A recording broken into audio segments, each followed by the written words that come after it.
Pues buenos días, buenas tardes, buenas noches, buenas madrugadas, buenos atardeceres, buenas las horas que sean, donde quiera que estén ustedes. Soy Mauricio José Schwartz, esto es No Hay Más, la revista semanal del Rey va Desnudo, donde nos dedicamos a tratar algunos temas que nos han resultado interesantes durante la semana y donde no tratamos otros que creo que les van a resultar interesantes a ustedes, pero sobre los que no tengo ninguna opinión concreta, por lo menos elaborada hasta este momento, porque las opiniones hay que elaborarlas de acuerdo a una cantidad suficiente de datos sobre qué está ocurriendo y no sobre especulaciones. Muchísima gente opina simplemente especulando, ¿no? Oye, pues, ¿cuántos años tendrá, no sé yo, no sé, un actor, una actriz, la que quiera? ¿Cuántos años tendrá fulanita, no sé quién sea? No, pues yo creo que ya pasa de los 40. No tiene no tiene tanto.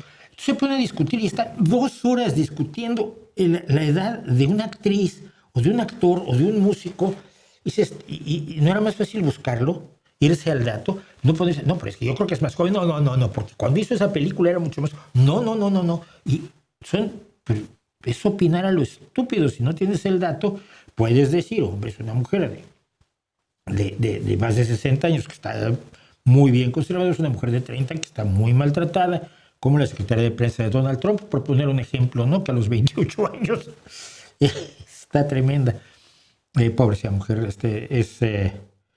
es alguien que vive del odio, y el odio siempre te amarga un poco la cara, ¿no? Nos guste o no nos guste. Entonces, pues es lo que yo trato de hacer con las opiniones que luego ustedes amablemente me piden, y agradezco mucho que consideren que vale la pena mi opinión, pero precisamente por ello mismo mi opinión solo la doy cuando tengo datos. Esto va de advertencia, pues ya sé por dónde van a ir los tiros el día de hoy. ¿Qué vamos a hacer? Vamos a hacer un montón de cosas. El vídeo de ayer sí es interesante que lo comentemos. Hay 2 o 3 miniaturas, como ven ustedes, hay 2 o 3 opciones de miniaturas, porque estoy haciendo un experimento a ver si alguna atrae más que otra, porque algunas personas me dicen que mis miniaturas son malísimas, y mi respuesta es: ¿qué esperabas? No soy diseñador gráfico, mis conocimientos de plástica no son tales como mis habilidades en la plástica, no son tan grandes como mis conocimientos de plástica, y ciertamente pues, soy mejor fotógrafo que diseñador, pero pues, como no tengo quien lo diseño yo, y entonces pues, sí, igual son malísimas, no lo sé. Entonces hice una prueba con 3 y esto es si hay moral sin dioses. Pese el viejo truco que siempre utilizan los creyentes. No sobre todo más que los creyentes, los vendedores de creencias, que son distintos, y hay mucha gente que no me entiende eso. Estás criticando a los creyentes. No, hombre, son víctimas de los curas que les venden estas historias, y de las monjas y de los apologistas que ahora que abundan en TikTok y en YouTube, y casi el único que está en contra de ellos soy yo en español, bueno, como pocos, ¿no? No el único, por favor, están queridos compañeros de herejes y varios más, pero bueno, somos un equipo escasito contra los miles y miles. Tengo pruebas de que Dios existe. Entonces te echan un rollo de 1 hora en el que no muestran una sola prueba, pero demuestran su enorme capacidad retórica, su capacidad de manipulación, de distorsión de los hechos y fundamentalmente de usar la labia en lugar de datos. Entonces, esos que venden creencias, una de las cosas que suelen decir es, bueno, es que sin Dios no habría moral. No, mira, la humanidad ha tenido moral sin Dios desde mucho tiempo, y además, pues, qué manera tan triste de ver al ser humano, ¿no? El ser humano está allí porque Dios se lo ordena, porque si no lo obedece, lo cocina en el infierno, pero si sí lo obedece, le da la gloria y le salva el alma. Y entonces el ser humano, pues es una visión así como de los ultraneoliberales, ¿no? De los ANCAPs, de que lo único que te interesa es el beneficio. Y no es cierto. Hay miles de personas que todos los días se juegan la vida por el prójimo, y no es por ganarse el cielo ni por evitarse el infierno, sino porque así les nace, así expresan su empatía. La moral no es producto de los dioses, lo he discutido en muchos casos, y en este caso en concreto me remito a la historia de los orígenes de las estructuras morales que se crearon, sobre todo los antiguos. Pasamos por Babilonia, por Grecia, por Babilonia, Egipto, Grecia y Roma, para darnos una idea de cómo se puede tener una moral sin dioses como la que tiene un servidor y amigo, y la mayoría de los ateos que yo conozco son gente buena, pero sin dioses, lo cual es una ventaja, debo decir. Todos los invito a que lo vean, no sé cómo le ha ido. A ver.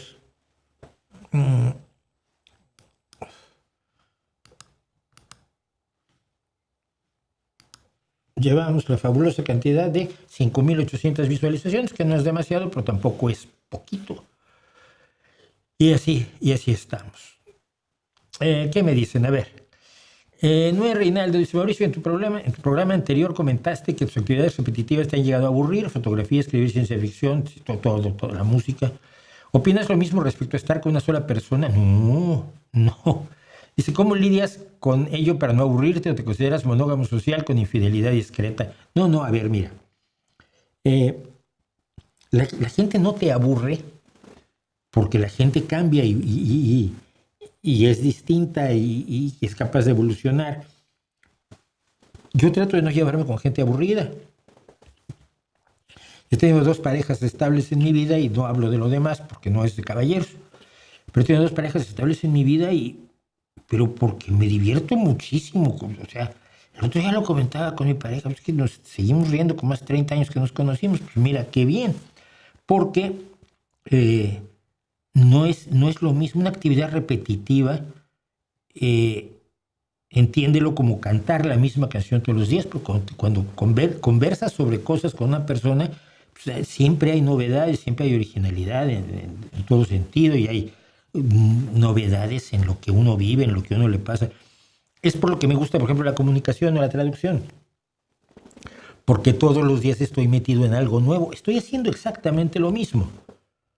Desde que entré a trabajar con mi querido amigo Sergio Gusic, allá por 1976, 80, 78, por ahí. Luego lo tengo apuntado. Entré a trabajar con él y entonces pues, hacía yo audiovisuales, hice muchos años audiovisuales, pero un día era de refrescos y el otro día era de una empresa de alimentos y el otro día era de una empresa constructora y el otro día era de un bufete de abogados y el otro día era una cosa del gobierno. Y venía la gente del gobierno a ver los programas que hacíamos y tal, cuando no se hacían vídeos, sino que la comunicación audiovisual se hacía mediante diapositivas. Entonces, mientras estés trabajando con temas nuevos constantemente, y una persona es un tema nuevo todos los días, pues yo no me aburro, ¿no? Tampoco me aburro de la traducción. ¿Por qué? Porque me amplía además la cultura general. Todos los días tiene unos nuevos retos y todos los días tiene unas nuevas cosas de las que hablar y de las que tratar. Entonces, por ejemplo, a ver, ayer, ¿qué traducía yo? Era una cosa sobre el cribado de osteoporosis. Bueno, yo sé que sobre todo los seres humanos al pasar los años tendemos a tener más fragilidad en los huesos, sobre todo porque no los usamos lo suficiente. Y en mujeres es más problemática la osteoporosis, la falta de vitamina D. Y entonces de pronto ves los cribados que se hacen para detectar si no lo hay. Te interesa, ¿no? Estás ampliando lo que sabes más o menos de una infección determinada, o de cómo se revisan las cuentas por pagar de una empresa, cómo se hacen auditorías.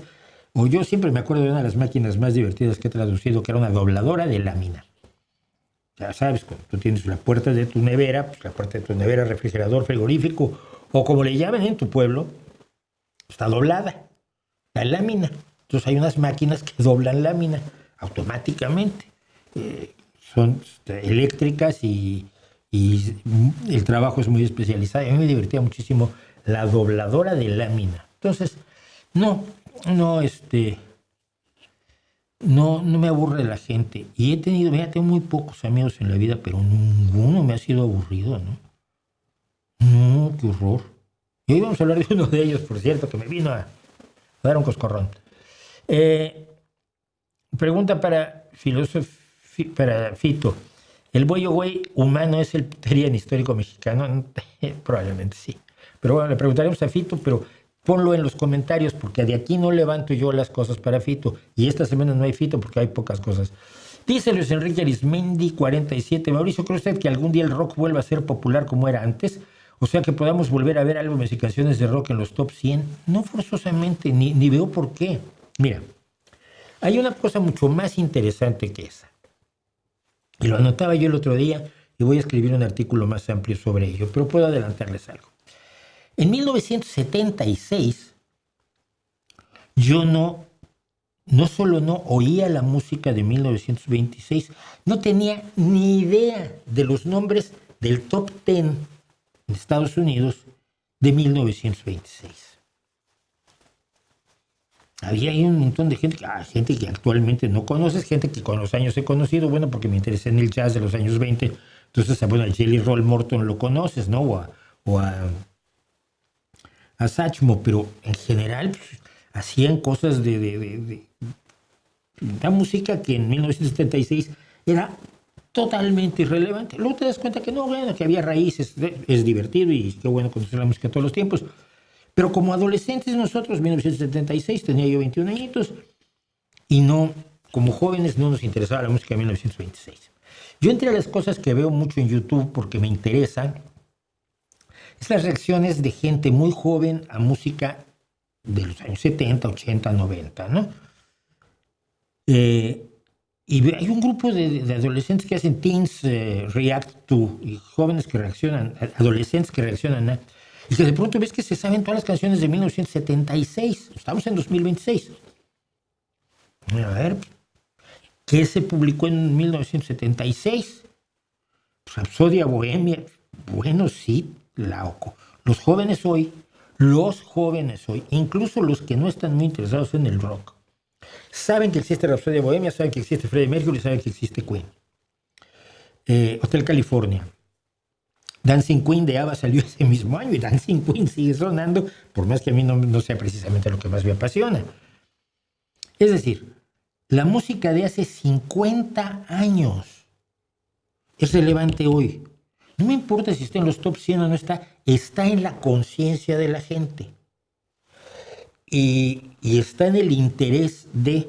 Hablábamos el otro día de un productor que está metiéndose todos los álbumes de los Beatles, productor bastante joven, no debe pasar los 30 años, por ahí tendrá, y ayer lo vi cuando se metió el primer disco del álbum doble de el álbum blanco, también conocido como The Beatles, pero nadie lo llama los Beatles, es el álbum blanco de los Beatles, y se oyó el primer disco. El segundo disco solo tiene que oír un lado y un cachito del otro, porque luego ya se va con Revolución número 9, que lo aguanta su abuelita. Bueno, no hablaré del tema. Peor momento no de los Beatles, porque fue de John Lennon y Yoko Ono. Pero, entonces no entendía nada, no entendía por qué los Beatles saltaban de un género a otro y de pronto hacían una balada americana tipo country como Rocky Raccoon, y luego hacían una balada tan absolutamente tierna y deliciosa como la que John Lennon le hace a su mamá, Julia, y luego hacen otra cosa que suena durísimo y está fascinado con el sonido y está fascinado con ese bajo, porque esa línea de bajo, ¿de dónde la sacaron, no? Me gusta mucho ver a la gente joven reaccionar a la música de los años 70, 60, sobre todo 70, te diré. Pero bueno, los Beatles desaparecen en 1970, que estoy diciendo, 60 y 70, porque me revela algo. Yo podría decir, sí, con orgullo generacional, es que era música mejor. Y no creo que esté el punto allí. Creo que el punto está aunque era muy buena, pienso que, primero que nada, dependía de la gente común y corriente que quería hacer música. Y esto permitía que rompieran moldes que no sabían que existían en la música. Oye, ¿esto se puede hacer? Sí, ya lo hice. Oye, pero es que eso está mal visto que se haga. Bueno, ya lo hice, ahora ¿qué hacemos, no? Es que vamos a mezclar los 5 octavos con 12 cuartos, con 3 séptimos, con otra vez 5 octavos y luego caemos en 3 cuartos. Todo eso en una página de partitura. No, eso no se puede hacer, somos Rush y ya lo hicimos. La gente común que no sabía música entraba en la música. Era gente muy como nosotros, no sé si me entiendes. Cuando yo tenía 16 años y apenas estaba aprendiendo a tocar la guitarra, porque mi familia no me pudo pagar un profesor de guitarra, yo aprendí con mis amigos, la gente común, como yo, oía gente como yo, que estaba haciendo música que probablemente había aprendido con sus amigos. Algunos eran músicos, sí, de conservatorio incluso, pienso en Greg Lake, pero muchos eran que aprendieron cómo se aprende sobre la marcha. Me sentía yo más identificado con ellos de lo que me puedo sentir identificado con alguien que estudió música y que está siendo producido para lo comercial por parte de una industria mucho, aunque era infernal la industria de los años 60, no tiene nada que ver con lo que es la industria de hoy, ¿no? La industria repetitiva, la industria de la música en serie. Yo les pregunté a un en Twitter, ¿quién se acuerda de la música de 2010? No es solo 16 años. Y alguien me dijo, para los millennials es enorme. Le dije, vale, dame el primer verso de TikTok sin consultarlo. Ya no me contestó. TikTok, ¿se acuerdan de la canción TikTok? Número 1 en 2010. En todo 2010 vendió trillones. Su creadora ya ni siquiera es conocida. Es música mucho más de usarse y tirarse, que antes existía, pero que ahora lo domina absolutamente todo. Entonces yo creo que la cercanía con el creador, la cercanía con la experiencia musical, la cercanía con la aproximación lúdica a la música o el compromiso con una realidad mucho más inmediata que la música esta etérea de te quiero mucho y me dejaste, creo que influye en que hoy los jóvenes oigan música de hace 50 años, y cuando yo tenía la edad de esos jóvenes, pues no oía música de hace 50 años. Y yo creo que eso es lo que podemos o debemos rescatar del rock. El rock se estudia en las universidades ahora. Es que tú no sabes lo que significa eso para nosotros cuando éramos los enemigos de la civilización cristiana y occidental, los del pelo largo, los de las guitarritas, los de los tamborcitos. Como decía alguien, cuando los tambores llevan la melodía, es una definición de rock que daba Ríos, el mexicano. Que eso no era música ni era nada. Y claro, si tú sabías un poquito de música y habías oído a Bach, y habías oído a Beethoven, y habías oído a Schubert y a Schumann, pues habías dicho, no, es que sí es música, cuidado. Pero de pronto ver que todo esto es respetable y que trasciende en el tiempo, indica, creo que calidad, pero también indica cercanía. El arte es cercano a las mayorías, y si es cercano, se queda. Es lo que pasa con algunas pinturas. Algunas pinturas son famosísimas y la gente las asume como propias, y luego llegan los expertos en el arte y te dicen, no, pero si esa es la peor pintura de este pintor, si la más famosa es esta, y esta es mucho mejor, y mira, técnicamente esta, y dices, ya, pero la que capturó el cariño, el interés, la pasión de la gente, es esa. Más bien hay que estudiar por qué, ¿no? Así que no me importa, pero el rock está perfectamente vivo. El rock está perfectamente vivo. Que no esté en el top 100 me parece absolutamente irrelevante. Porque sabes que al final todos recurren allí para inspirarse todavía. Bueno, ¿nos da su análisis sobre lo que nos espera en México después del abatimiento del Mencho? No tengo ningún análisis, ahí está el punto. Tengo una reflexión solamente que he hecho y no tiene nada que ver con lo que me dices o no del todo. Mira, yo durante muchos años critiqué a Calderón por hacer una guerra contra el narco mal hecha. Es decir, cuando tú vas a la guerra, necesitas varios elementos. Primero necesitas armamento. Luego necesitas un ejército comprometido con el proyecto que estás emprendiendo, ¿no? Entonces, armamento, ejército entrenado, por supuesto, altamente capacitado para las misiones que le vas a encomendar. Segundo, necesitas una gran cantidad de inteligencia, es decir, necesitas gente infiltrada en el enemigo, espías, y gente a la que le puedas comprar para que te dé información sobre las acciones del enemigo, cuántas armas tiene, dónde están destacados sus divisiones. Si ataco por aquí me van a caer 700,000, me van a romper la cara. Pero si ataco por aquí, pues hay 20 tipos con resorteras o tirachinas, y entonces ahí podemos entrar. Es decir, todo eso que se necesita para emprender la guerra contra el narco, pues no lo tenía Calderón. Simplemente dijo, ¡vamos! Fue contra una delincuencia organizada que estaba mejor armada, cuyos efectivos tenían más y más motivaciones para pelear que el ejército mexicano, por desgracia. El ejército mexicano mal pagado tradicionalmente, el recurso de quien no tiene otra cosa para sobrevivir que irse de soldado, ¿no? Siempre ha sido de un nivel tremendamente humilde, poco preparado, y si tiene algún patriotismo, es un patriotismo muy de base, muy desnudo de elaboraciones. Bueno, y luego pues, era más fácil para el narco sacar información de cómo funcionaba el gobierno mexicano que al revés, sobre todo porque eso no se había preparado. Y entonces pues, no se logró nada más que organizar una matanza brutal.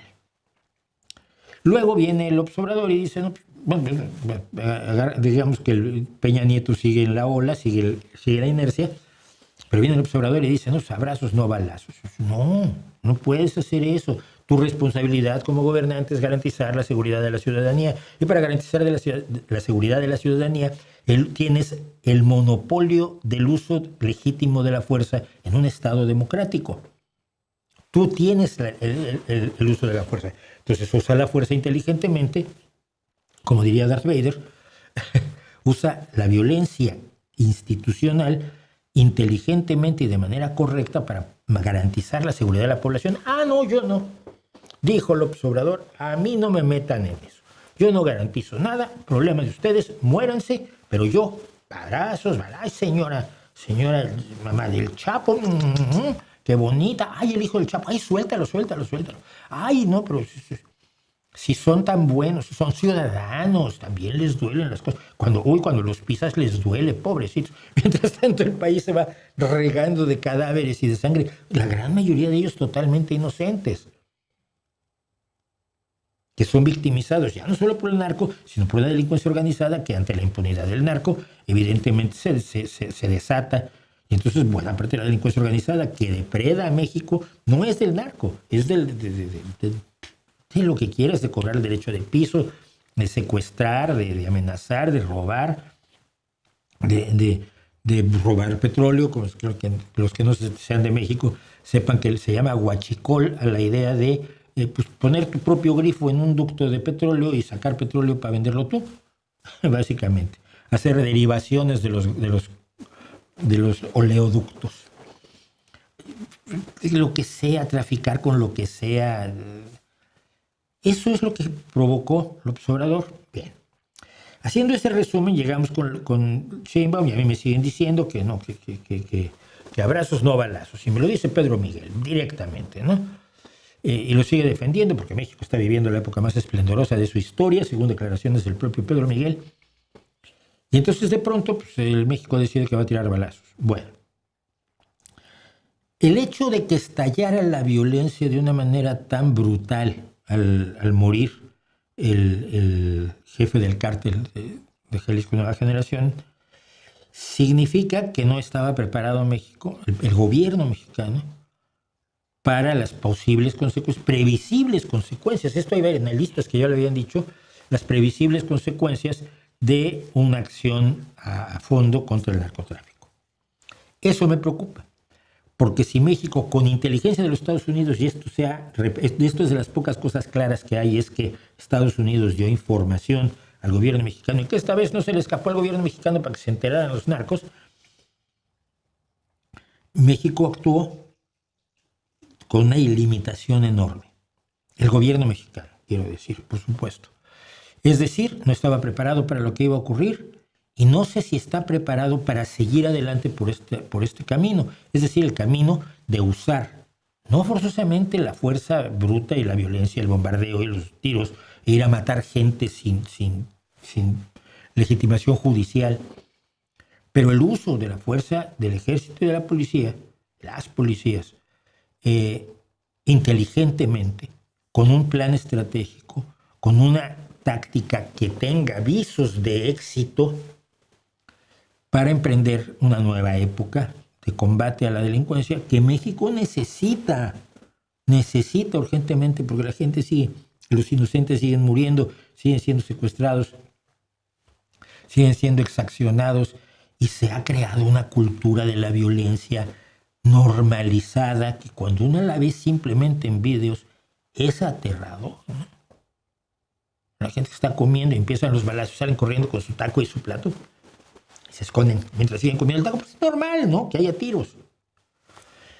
Si el gobierno mexicano se ha preparado a escondidas de todos para esto, para un enfrentamiento directo con las fuerzas más negras del país, recuperar el país, recuperar el control y recuperar un poco de la seguridad de los ciudadanos,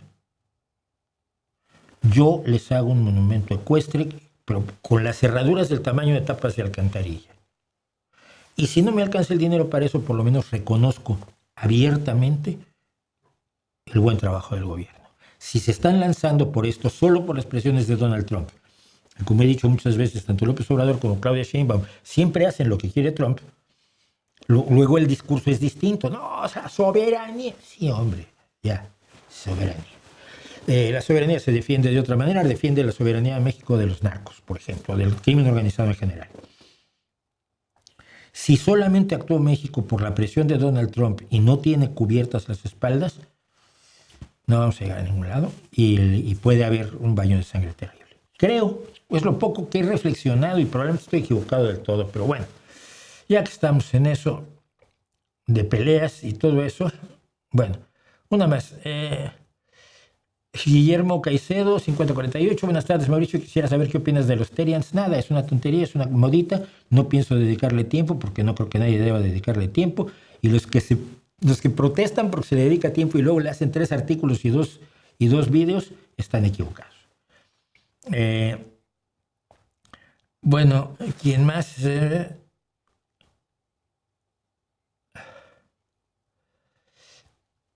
¿Qué más hay? Espera.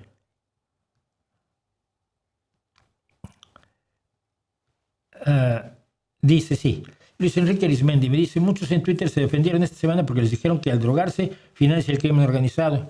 Yo llevo diciéndolo 30 años, 40 años probablemente.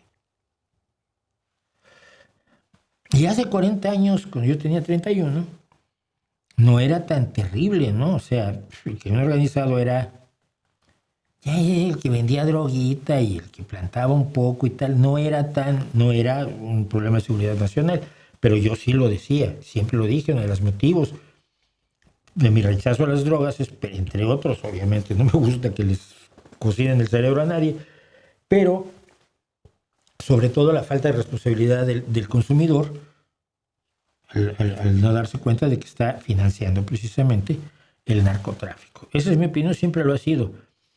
Muchos se pusieron a defender su consumo de mota diciendo que el aguacate y el limón también financian a la delincuencia organizada.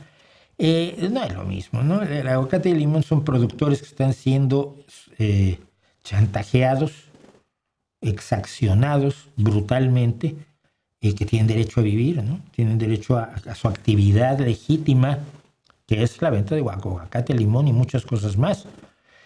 Pero la droga no. La droga directamente beneficia a los que tienen el negocio de destruirle la vida a otros. Es que no se necesita mucho.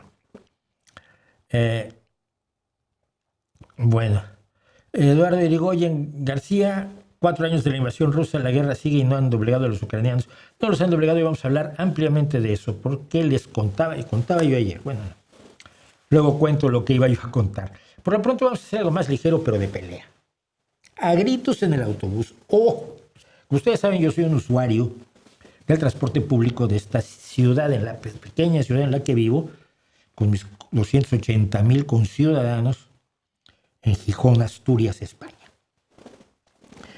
Y me encanta el transporte público y es barato. Y luego, después de los 65, además te hace una rebaja importante. Entonces, por 65 céntimos de euro andas en el autobús, con derecho a transbordo.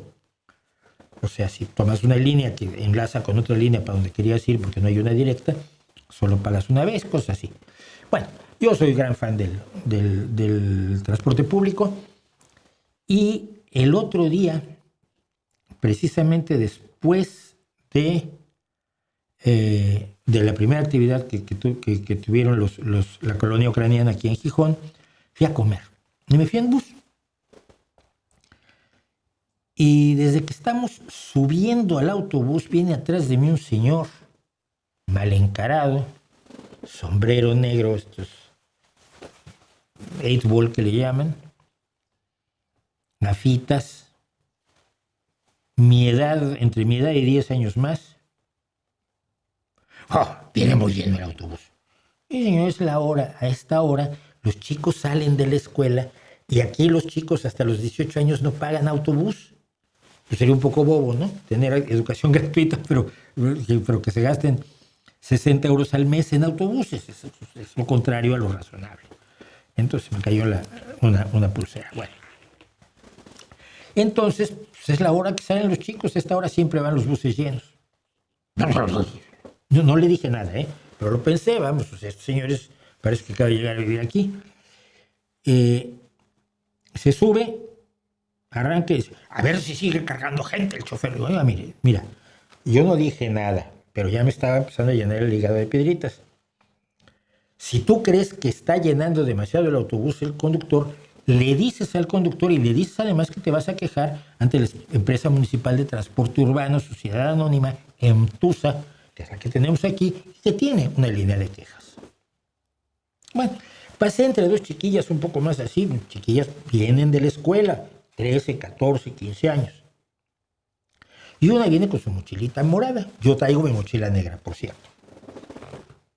El dato es importante. Y atrás de mí oigo, oye niña, pero es que la mochila, gírate para poner la mochila allá atrás y que tú estés de frente cuando paso yo. Oiga, no, mire, es que uno tiene que, por cortesía, retirar el cuerpo de las jóvenes núbiles y en general de las damas. Y entonces ya estaba yo, pero listo. Voy hasta la puerta del autobús, me pongo junto a la puerta y en la puerta está una chica asiática, 20 años, viendo el teléfono. El ciudadano se pone junto a mí, la mira y dice, ¿pero cómo? El teléfono, es que estoy hasta los cojones del teléfono. Y ahí me salió el Mauricio que tengo dentro. Dije, no está viendo el teléfono, no son los teléfonos lo que importa es lo que tienen los teléfonos, porque uno puede hablar con los amigos, puede ver vídeos, puede leer el periódico, puede leer libros. Y me dice, ¿qué coño va a leer libros? Y yo, usted tiene 80 años, dijo 90 y estoy mejor que usted. ¿Por qué va a estar mejor que yo cuando quiera? Yo estoy mejor que usted.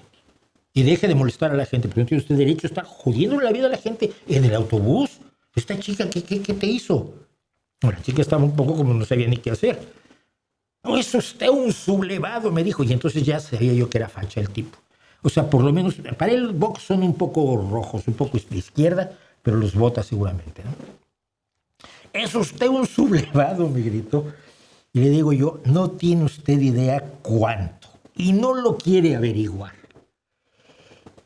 Es que luego vienen aquí. Le dije, vienen.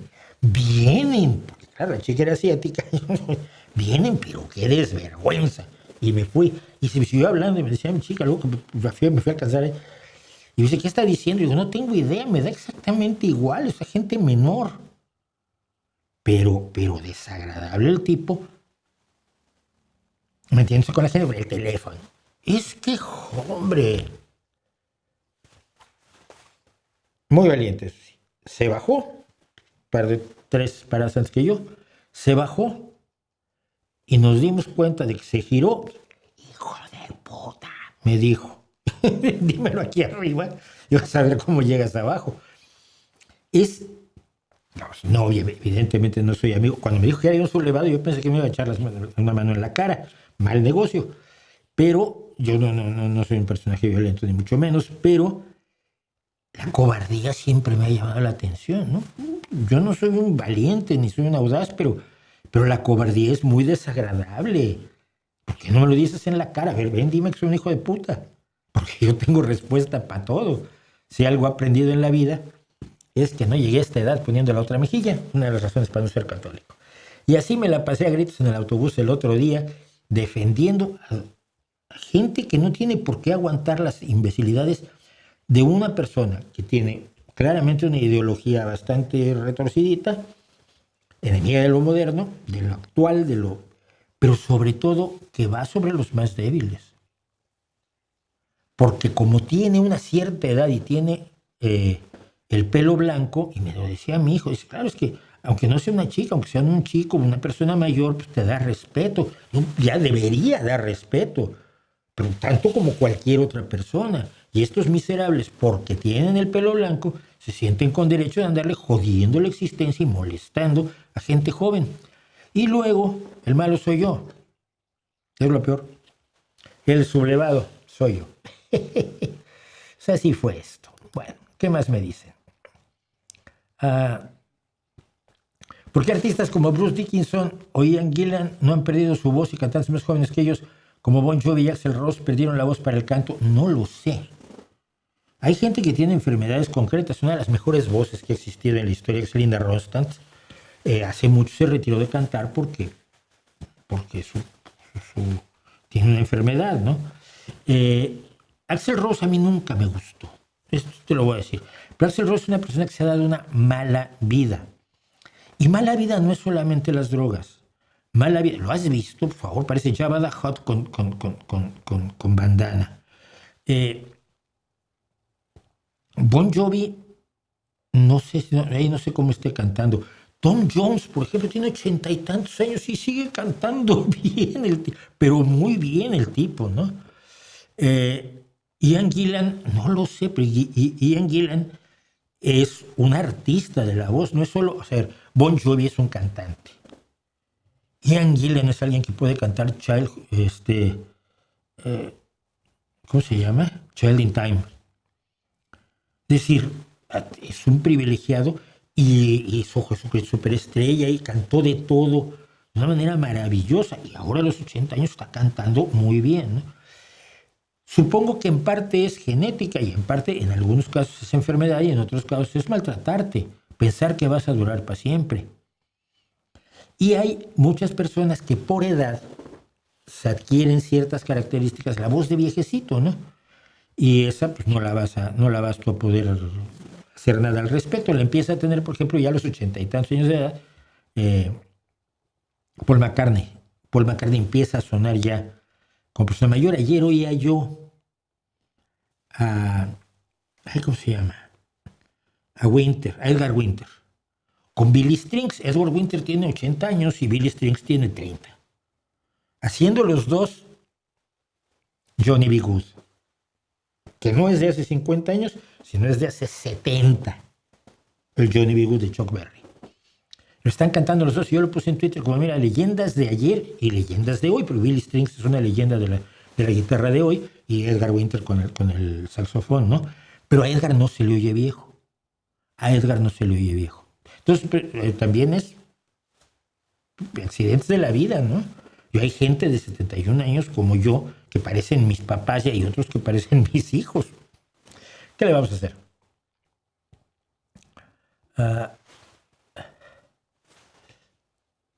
Estoy teniendo en México, no sé si venga la guerra contra el narco 2.0.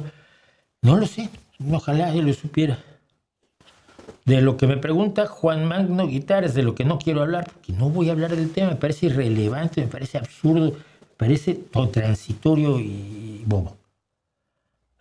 Sobre Somos México hay mucho cascajo en el partido, expanistas, experredistas como Acosta Naranjo. Muy bueno que aborde ese tema. Vamos primero con Somos México. Miren, la historia es la siguiente. Gente que yo conozco está involucrada en Somos México. Y entonces me informaron, me pasaron algo que dicen que ese partido o esa organización que quiere convertirse en partido en México había nombrado un consejo consultivo de gente que no son miembros del partido, y entre ellos está uno de los mexicanos que más respeto y admiro yo, que es el doctor Lascano. El doctor Antonio Lascano, uno de los mejores biólogos de México, un hombre que ha estado en este canal, afortunadamente, conversando conmigo. Y entonces me llamó la atención. El doctor Lascano no es un hombre de ideologías. Los científicos en general van a colaborar con quien les diga y colaboran hasta que pueden colaborar, luego salen huyendo. Nuestro premio Nobel, Mario Molina, por ejemplo, premio Nobel de Química, descubridor del agujero de ozono, lo llamó López Obrador y yo no sé si Mario Molina era de izquierda, de derecha o lo que fuera, pero lo llamó y él fue. Y luego después, cuando se dio cuenta que con ese señor no se podía trabajar, pues se retiró. Y lo dijo abiertamente, además, el doctor Molina. Entonces, Les pregunté una serie de cosas a Somos México. Y lo hice por Twitter. Pues ahí están. Si hay reserva de leerme sus larguísimos documentos, tengo 4 primeras preguntas para quienes promueven este partido, las primeras que se me ocurren. A la hora de estar redactando ya se me ocurrió una quinta, entonces puse 5, pero se me olvidó corregirlo. Ya hubo quien me riñó. ¿Cómo? Pero no, ¿por qué dices 4? Eres un imbécil si son 5. No sabes contar. No, hombre, no soy tonto. Ya, eres feliz con eso. Bueno, y dije, espero que alguien pueda responder, y puse el arrobita de Somos México. Primero es, ¿qué salarios están cobrando sus dirigentes y de dónde salen los recursos económicos del partido? ¿Quién controla sus finanzas y qué mecanismos de transparencia tienen? 2. ¿Qué formas sugieren que adopte el desarrollo de las políticas sociales para el combate a la pobreza y la ignorancia? Asistencia educativa de infraestructuras de qué, asistencialista, educativa de infraestructuras de qué tipo. 3. ¿Qué mecanismos internos tienen para combatir la corrupción, el entradismo oportunista, el abuso en los puestos públicos, la lucha interna por el poder más allá de los principios que en los partidos se da, el nepotismo y la falta de transparencia dentro del partido y hacia la ciudadanía? Obviamente esta pregunta tiene doble función, ¿no? Estoy preguntando por transparencia, espero que me respondan con transparencia. 4. ¿Qué papel debe cumplir la ciencia en el país, en el gobierno y en la toma de decisiones? Todo el mundo va a decir que hay que fomentar la investigación, bla, bla, bla, pero no. ¿Qué función en el gobierno y en la toma de decisiones? Y en ese sentido, ¿en qué medida se pretende regirse por el conocimiento científico y no por las creencias, supersticiones, opiniones o sesgos del liderazgo del partido? 5. ¿Qué significa no ser de izquierda ni de derecha? Esto lo dijo Álvarez y Casa, que estuvo en el Instituto Federal Electoral, que él dijo que no eran ni de izquierda ni de derecha. ¿Qué significa no ser de izquierda y de derecha en su imaginario político? Callar ante las atrocidades de quienes se digan de izquierda o de derecha, recibir en su seno a cristeros yunquistas a la vez que a morenistas destripados. A la hora de un conflicto laboral no están ni con los trabajadores ni con los patrones, están a favor o en contra de la injerencia de la religión en asuntos del Estado. Son ejemplos. Hay miles más en los cuales no es posible jugar a la equidistancia. Porque dije, no hay equidistancia. O estás en un lado o estás en otro. Entonces, bueno. La primera que me respondió fue Adina Chelminsky, que creo que tiene un puesto dentro del partido. La verdad no me puse ni a buscarlo. Dice, mándame tu teléfono con DM, con mensaje directo por Twitter, perdón, y te platico. Mándame tu teléfono. Me están pidiendo información privada, por supuesto. Y le dije, te agradezco el interés, pero me parece importantísimo que la respuesta a esas preguntas sean públicas y transparentes. Alguien del partido intentó responderme, no respondió en ninguna de las preguntas, pero lo que hicieron fue, en general, remitirme a sus documentos. Adina Chelminsky me pasó un enlace a los documentos que, como ya dije, los iba yo a leer, pero primero ya tengo unas preguntas. Bueno, aparte de 2 personas que sé que son del partido, Adina, o que creo que son del partido, Adina y yo, y el otro que me contestó, que no me contestó, pero lo intentó, o creyó intentarlo, lo que recibí en general son cosas como esta. Síguete haciendo chaquetas mentales, poco venerable anciano. Dilo sin llorar, mi barbas de chivo. La originalidad en el insulto es la que a mí me dejó verdaderamente asombrado. ¡Wow! Tienes a alguien que lleva barba y te hace un cuestionamiento que no te gusta, lo llamas barbas de chivo. ¿Para qué te saqueas el cerebro buscando una manera original, siquiera de insultar? Se puede insultar de una manera original, ¿no? Se llama prófugo del circo. Y ya que te pregunten si es de los elefantes amaestrados o uno de los payasos. Bueno, el que me dijo esto fue un tal Rodrigo Escobar G., que me enteré que estuvo cobrando en el Tribunal Electoral del Poder Judicial de la Federación. Es un abogado, tiene una firma de abogados en México, y su nivel es, síguete haciendo chaquetas mentales, poco venerable anciano. Pues mira, yo no sé, pero si ese es la tela con la que se está cosiendo un partido nuevo en México, pues miedo me da, ¿no? Pero bueno, yo cuando dije que no había respuesta, Adina me vuelve a preguntar, el ofrecimiento al diálogo personal no es respuesta, Mi ofrecimiento fue también cortés y atento, porque mis preguntas son muy cortés y muy atentas. No estoy... Hubo gente que dijo, pero es que vienes a criticar a Somos México. No, hice 5 preguntas muy sencillitas, muy razonables, que se le hacen a cualquier partido, se le deberían hacer a cualquier partido, pero no, ya yo los estaba atacando y los estaba criticando y bueno... Entonces le contesté a Diana Chelminsky. Y lo agradecí, lo agradezco y así lo reconozco a pesar de las agresiones de gente que al parecer habla también en nombre de su partido. Y creo haber dado una buena explicación de por qué prefiero la respuesta pública al diálogo personal. Es algo que aprendí hace mucho y creo que es una excelente forma de mantener la transparencia y mi profesionalismo como periodista. Ir al oscurito, jamás en la vida. Reitero que me gustaría conocer las respuestas a mis preguntas, si posible referenciando las páginas de los documentos donde las puedo encontrar. A ver, son 200 y tantas páginas de documentos. Y pese a los ataques, no estoy ni en contra ni a favor de su proyecto, pero con preguntas legítimas. Y le repetí las preguntas. ¿Ve? Pasaron unos ratos y no me contestó a nadie del partido. Entonces dije, bien, en un intento por contemporizar, pese a los ataques recibidos por gente que al parecer quiere defender a tu partido del periodismo, he descargado al fin los 3 documentos básicos. No era transparente cómo descargarlos. En fin, bueno, finalmente logré encontrar el diminuto iconito metido entre 10 más donde, si le das a ese, descargas el PDF. Vale. Me dijeron que en los documentos se decía si izquierda o derecha. Una búsqueda en los 3 documentos básicos, que eran los estatutos, el programa político y no me acuerdo el otro, la palabra izquierda no aparece para nada en ninguno de los 3 documentos. Entonces no me va a responder por qué no son izquierda ni derecha.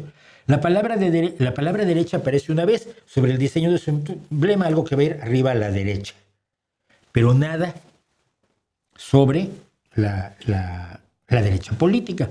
No aparece tampoco la iglesia. Religión aparece 2 veces, indicando que no se discriminará a nadie por su religión, que me parece muy evidente, pero no toca el tema que yo anoto, que es la injerencia de la iglesia y las religiones en la toma de decisiones de un gobierno. Ciencia no aparece en cuanto a su relación con la toma de decisiones de gobierno tampoco. Aparece, sí, fomentaremos la ciencia y la investigación, sí, eso todo lo va a decir todo el mundo. Pero dime, a la hora de tomar una decisión como la de los transgénicos o como la de la deforestación, si te vas a basar en lo que tú crees, o en lo que te contaron, o en lo que dice Elena Álvarez Bulla o Vandana Shiva, o te vas a basar en los conocimientos científicos. Tampoco aparecen en todos esos documentos los mecanismos de transparencia del partido ni los salarios de sus dirigentes. Ahí sí me habían dicho que los dirigentes no cobraban, que todos tenían su trabajo. Yo me pregunto qué trabajo tienen, ¿no? Porque mira, en muchos países es normal que conozcas la declaración de impuestos de los dirigentes, ¿no? Y por supuesto tampoco hay nada sobre el combate a la corrupción dentro de la institución. Con lo cual, de la manera más respetuosa posible, me gustaría que alguien con responsabilidad institucional en Somos México me hiciera favor de responder a estas primeras preguntas. Como dije, tengo otras, pero no es mi intención agobiarlos en este momento de construcción del partido.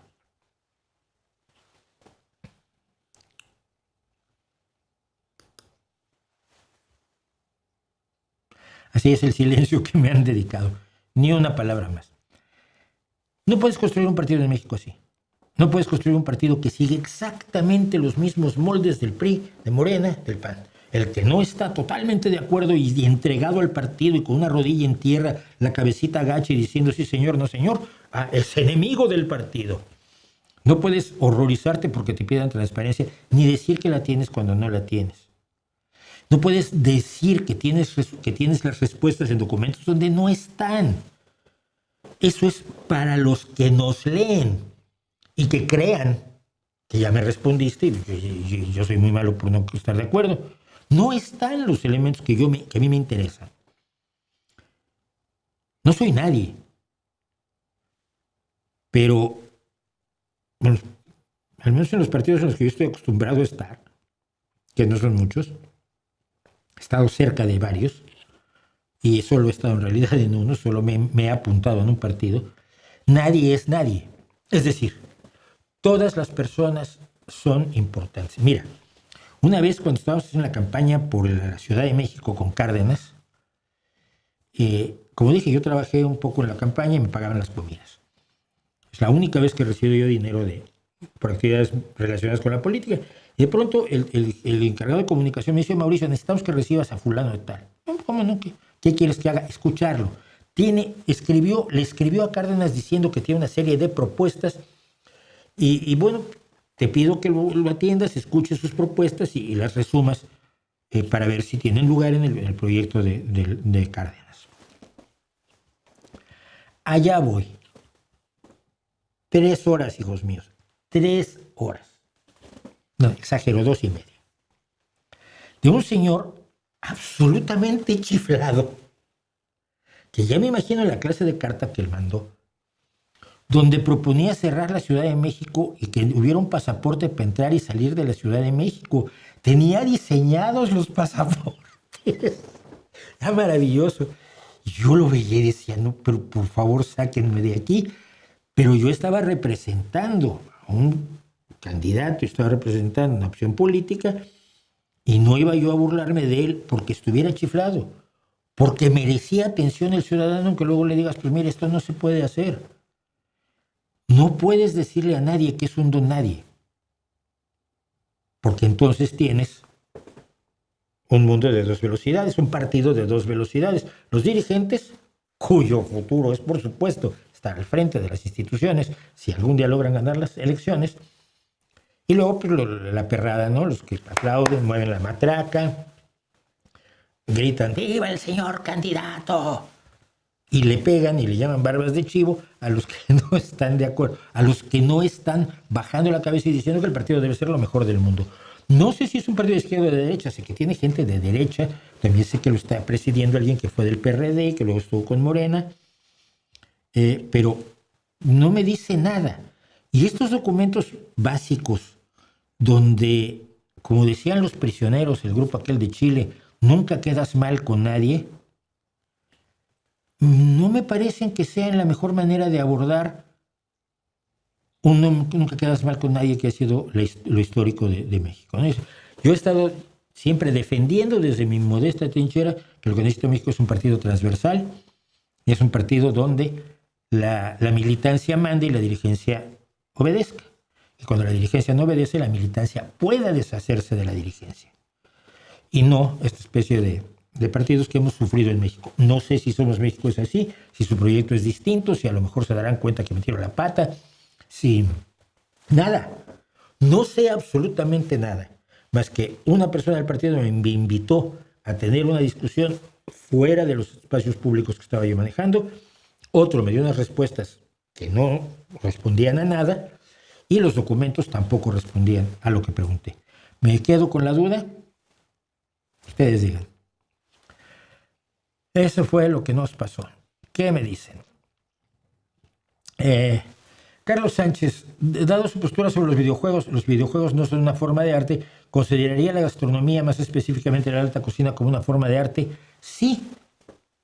Sí, la gastronomía no es lo mismo que la cocina. Vamos a ver si nos ponemos de acuerdo. Cocina es lo que yo hago, para comer algo que me gusta comer, pero generalmente lo hago por apetito. Si no tuviera apetito, no comería. La gastronomía busca la emoción y las experiencias de un sentido, las emociones que se derivan de la experiencia de un sentido, que es el sentido del gusto, fundamentalmente el olfato en realidad. Ya sabes que el gusto tiene 5 sabores, pero lo que tú percibes como sabores en realidad lo que hueles por dentro del aparato nasofaringeo, pero su único objetivo es ese, el disfrute sensorial. También hay disfrute textural, más bien dicho, perdón. Por ejemplo, cuando hacen esferificaciones y crujientes. ¿Por qué le llaman? No sé, ¿cómo le llaman? El parmentier. Si es puré de patata. No, porque la textura es distinta, porque lo que sientes en la boca es distinto y contribuye al placer de un sentido, que es lo que hacen los pintores con la pintura, que es lo que hacen los músicos con la música. Es decir, la emoción a través de los sentidos. Cuando ese es el objetivo no es comer. Mucha gente, yo tenía un amigo que se enojaba mucho. Se fue a uno de esos lugares de mucho plato y poca comida, que un plato de este tamaño y en medio una cosita así pequeñita. Ya, pero es que eso no es para ir a comer, eso es para ir a experimentar un momento sensorial y emocional. Y entonces creo que eso sí es arte, porque su objetivo es ese. Su objetivo no es alimentarte, ni ser muy nutritivo, ni evitar las comidas mal, no. Alguien mencionaba algo muy curioso en los restaurantes caros, que nunca describen en sus menús a sus productos como frescos, ¿no? Los presentan como experiencias sensoriales, pero nunca dicen que son frescos. ¿Por qué? Porque en los restaurantes a los que yo voy se dicen, hay frutas frescas, hay pescado recién pescado esta mañana, ¿no? Ostras frescas, ostiones, ostras, como les llames, frescas. Bueno, porque en uno de esos lugares se supone que lo que vas a comer es fresco. Pero no vas a eso con el objetivo de alimentarte o de nutrirte o de mantener una nutrición adecuada, bajar de peso y no. Vas a experimentar el arte gastronómico. Entonces sí, otras formas de la cocina tienen elementos artísticos. Hombre, cuando alguien de un restaurante común y corriente se preocupa mucho por el emplatado o se preocupa por no mandarte la comida hirviendo a la mesa, sino por mandártela a una temperatura adecuada, lista para comer, pues está contribuyendo a una experiencia sensorial que incluye elementos artísticos, pero no es arte. ¿Tú consideras que la cultura de la cancelación woke pudo haber propiciado el actual resurgimiento de la ultraderecha? No, porque no sé qué es lo woke, no sé qué es. La cultura de la cancelación la han tenido por igual juntos siempre los imbéciles. Hay imbéciles de derecha y imbéciles de izquierda. Pero es una cuestión de imbéciles. Pero no sé qué es woke. Y no creo que no hay cultura de la cancelación. Hay autoritarismo por parte de imbéciles, movidos por cierto, un posmodernismo que es muy contrario a lo que yo consideraría una izquierda razonable.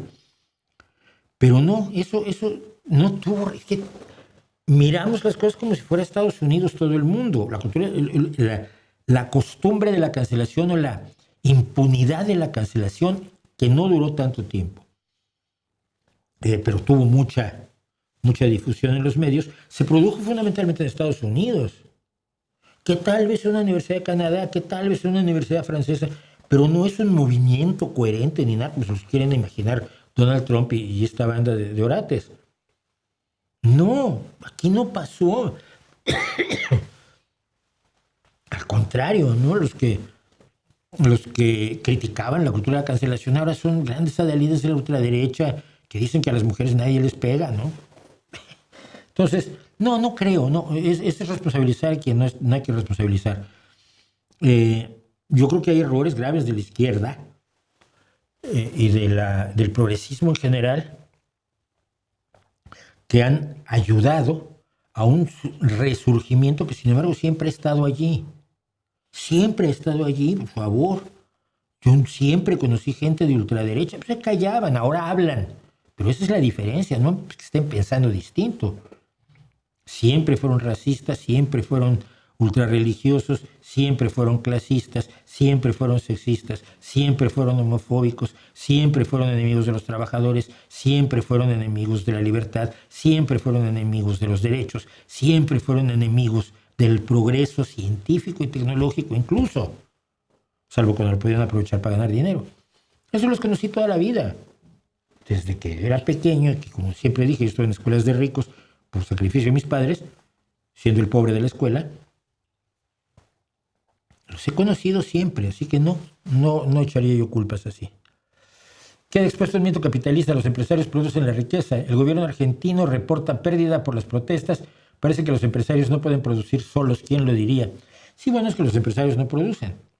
Los empresarios pueden utilizar su capital para establecer las bases para la producción, pero luego necesitas a toda la gente que produce, que diseña, que produce, que empaca, que promueve, que vende, que distribuye y que responde a las inquietudes de la gente. O sea, ese mito capitalista de que el capital genera riqueza tiene problemas.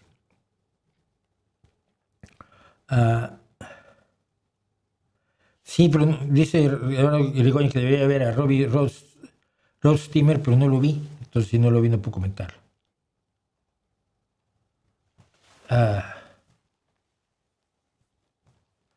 Dice Vidal Ruta, esto es interesante. Hice un comentario diciendo que si Mosca acusa al gobierno mexicano de subordinación del narco, necesita demostrarlo con pruebas, si no queda como un mentiroso. Respuesta, casi 200 secciones. Pedir pruebas y que las personas demuestren lo que dicen ya está infravalorado. El tonto soy yo. Sí está infravalorado por quienes quieren que las creencias sustituyan a los hechos, a los datos, que las opiniones sustituyan al conocimiento y que si tienes datos que contradigan sus creencias, sus opiniones, sus puntos de vista, sus militancias políticas, sus religiones, etcétera, etcétera, te calles. Yo básicamente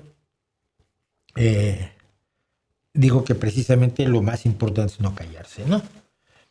Bueno, vamos a Ucrania, porque miren, cuando me enteré que había una fuerte colonia ucraniana en Gijón, me propuse ponerme en contacto con ellos y tenía yo un proyecto bien bonito de entrevistas y de seguimiento de su experiencia en España que igual les resultaba extrañísima, ¿no? Pero les voy a poner esto porque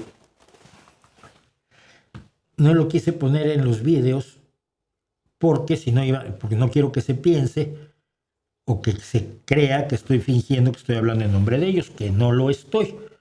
Pero existe esta asociación de ucranianos en Gijón, se llama Credo, Credo Gijón, Credo son los ucranianos en España en general, y es credo.es, su sitio web si los quieren conocer, la Asociación de Ucranianos de Gijón. Bueno, como toda la gente, como todos los exiliados ucranianos, el 24, hace 2 días, el martes 24, hicieron una serie de actividades que habían anunciado y yo los estuve acompañando.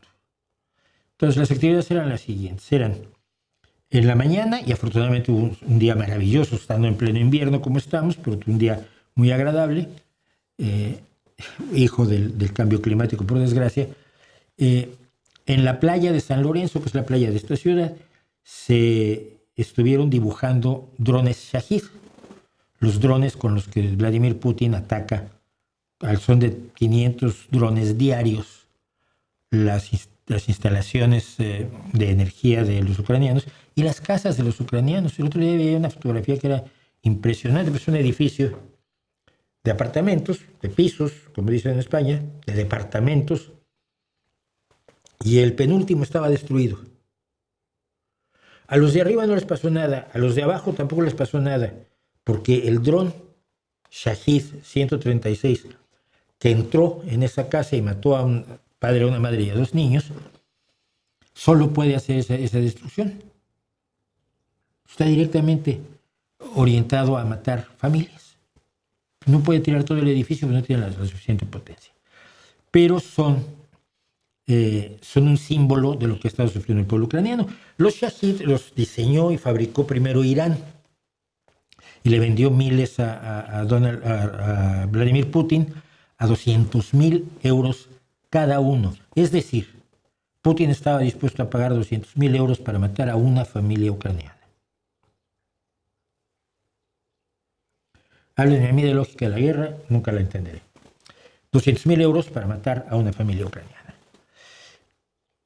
Irán les ayudó a poner sus propias instalaciones de producción, obviamente los diseños van mejorándose, y actualmente Rusia los produce ya a solo 70,000 euros. O sea que hoy matar a una familia de ucranianos inocentes, civiles, lo ha reducido en más del 60% Vladimir Putin. Entonces yo estuve con ellos Y los invito a ver hice 3 pequeños vídeos y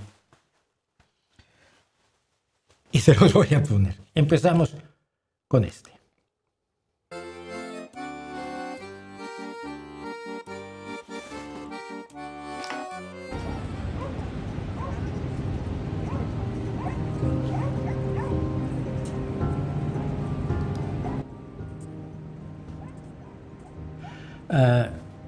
En invierno se deja llevar los perros a la playa aquí en Gijón, entonces por eso los tenemos.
Bueno, pues esto fue lo primero que se hizo el día martes, y como parte de eso también conversé con una de las personas que están a cargo de la asociación que decíamos, la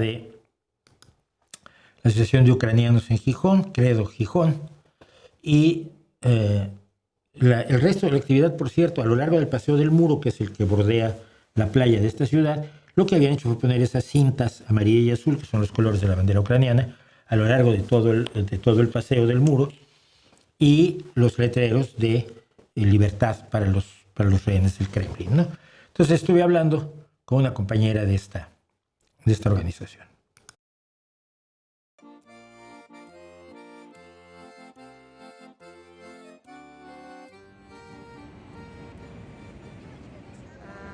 Sabemos más o menos más de 500 están apuntados en Gijón, pero en Asturias 2.300 así, por registrados.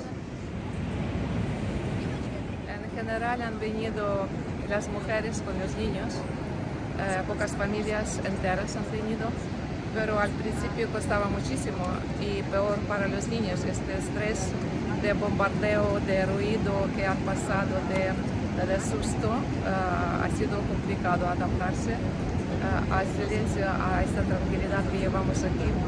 Pero ya estaban también tratando los psicólogos, estaban también ayudando a nuestras chicas que tenían también conocimiento, algo de psicología, y ahora están mejor, ya pasan 4 años y como son los chicos tan aprendedores y están adaptándose muy bien, y gracias al pueblo de Gijón por ayuda, porque ha ayudado muchísimo a esta adaptación, a muchas familias que han recogido nuestros seres queridos y nuestros parientes, nuestros patriotas y nuestros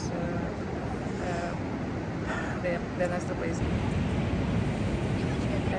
Yo creo que sí, al principio ha sido muchísimo, hemos notado por todos sitios, por la ropa, por productos de alimentación, por apoyo, por entregar las mantas y todo.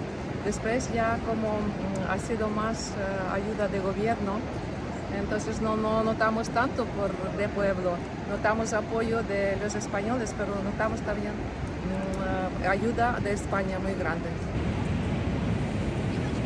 Sí, es tamaño real que tiene, porque cada vez están modernizando y hacen otro modelo, pero más o menos que cae encima de nuestra tierra, hemos dibujado de tamaño real.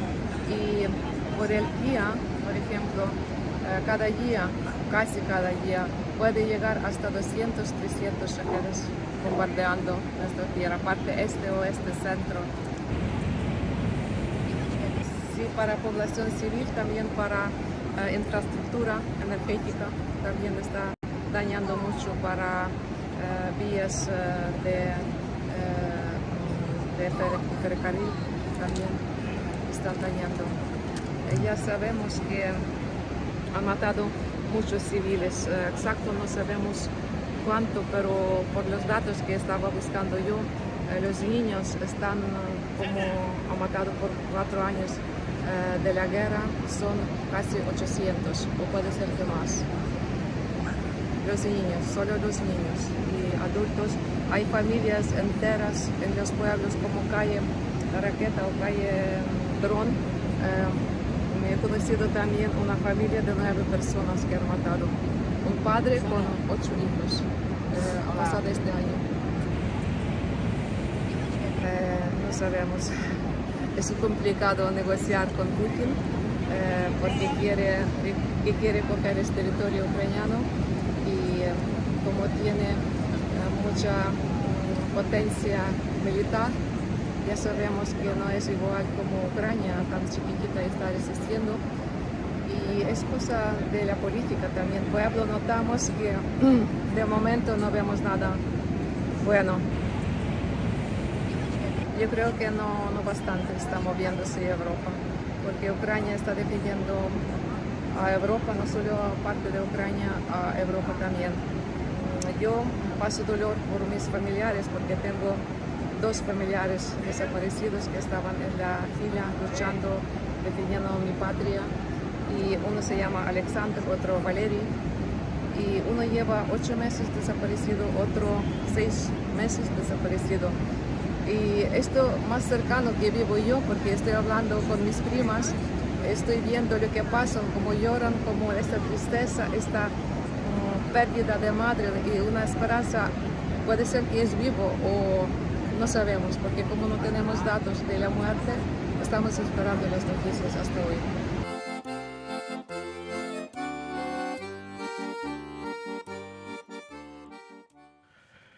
Bueno, pues esto es una de las personas que creo que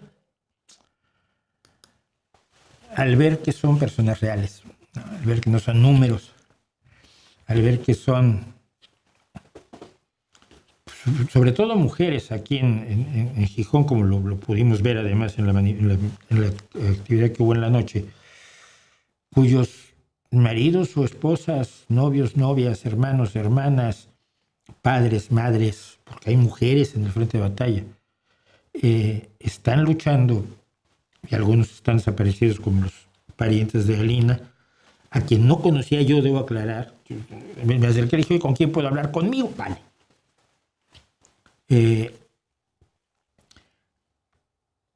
Se dimensiona más lo que es la barbarie que se está sufriendo.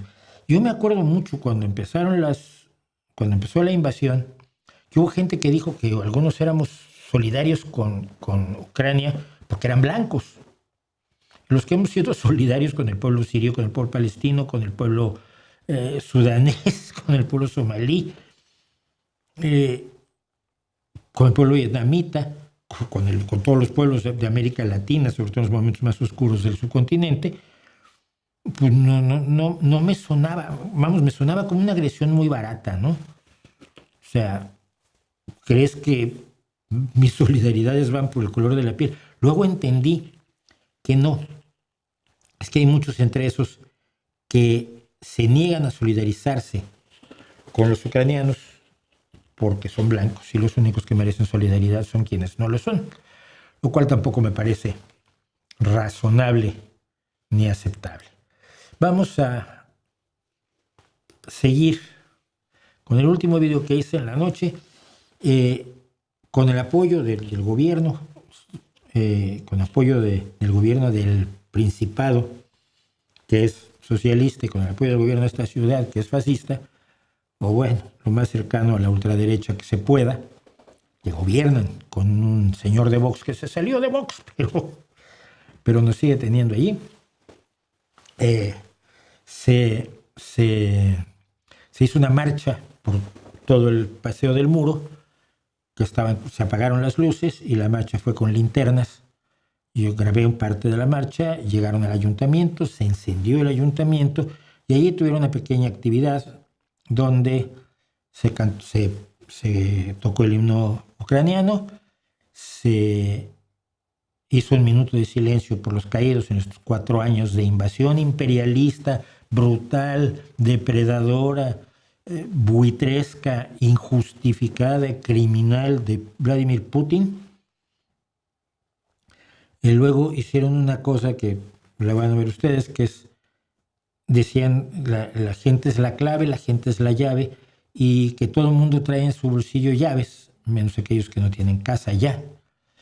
Y entonces hicieron sonar las llaves para después cantar también una canción. Es un acto muy breve que yo resumí lo más que pude y que con el que termino pues mi recorrido este día con estos alrededor de 500 ucranianos que están refugiados aquí en mi pequeña ciudad.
La marcha fue en silencio, salvo por el sonido de la sirena antiaérea que tuvieron durante toda la marcha.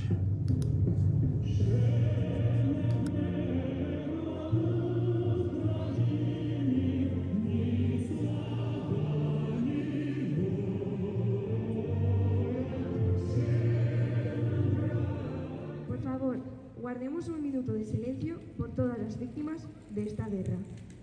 Оголошую хвилину мовчання за всіх загиблих воїнів України та невинних жертв війни.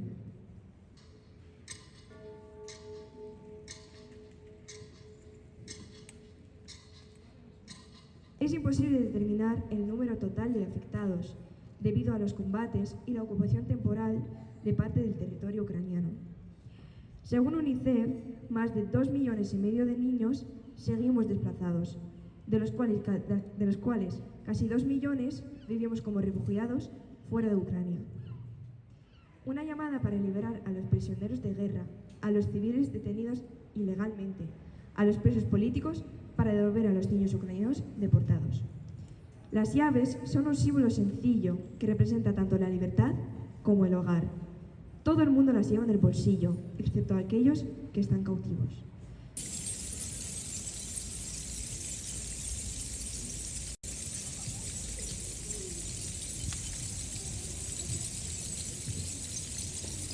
Pedimos al mundo que escuche a Ucrania y no deje solo a su pueblo valiente frente al agresor.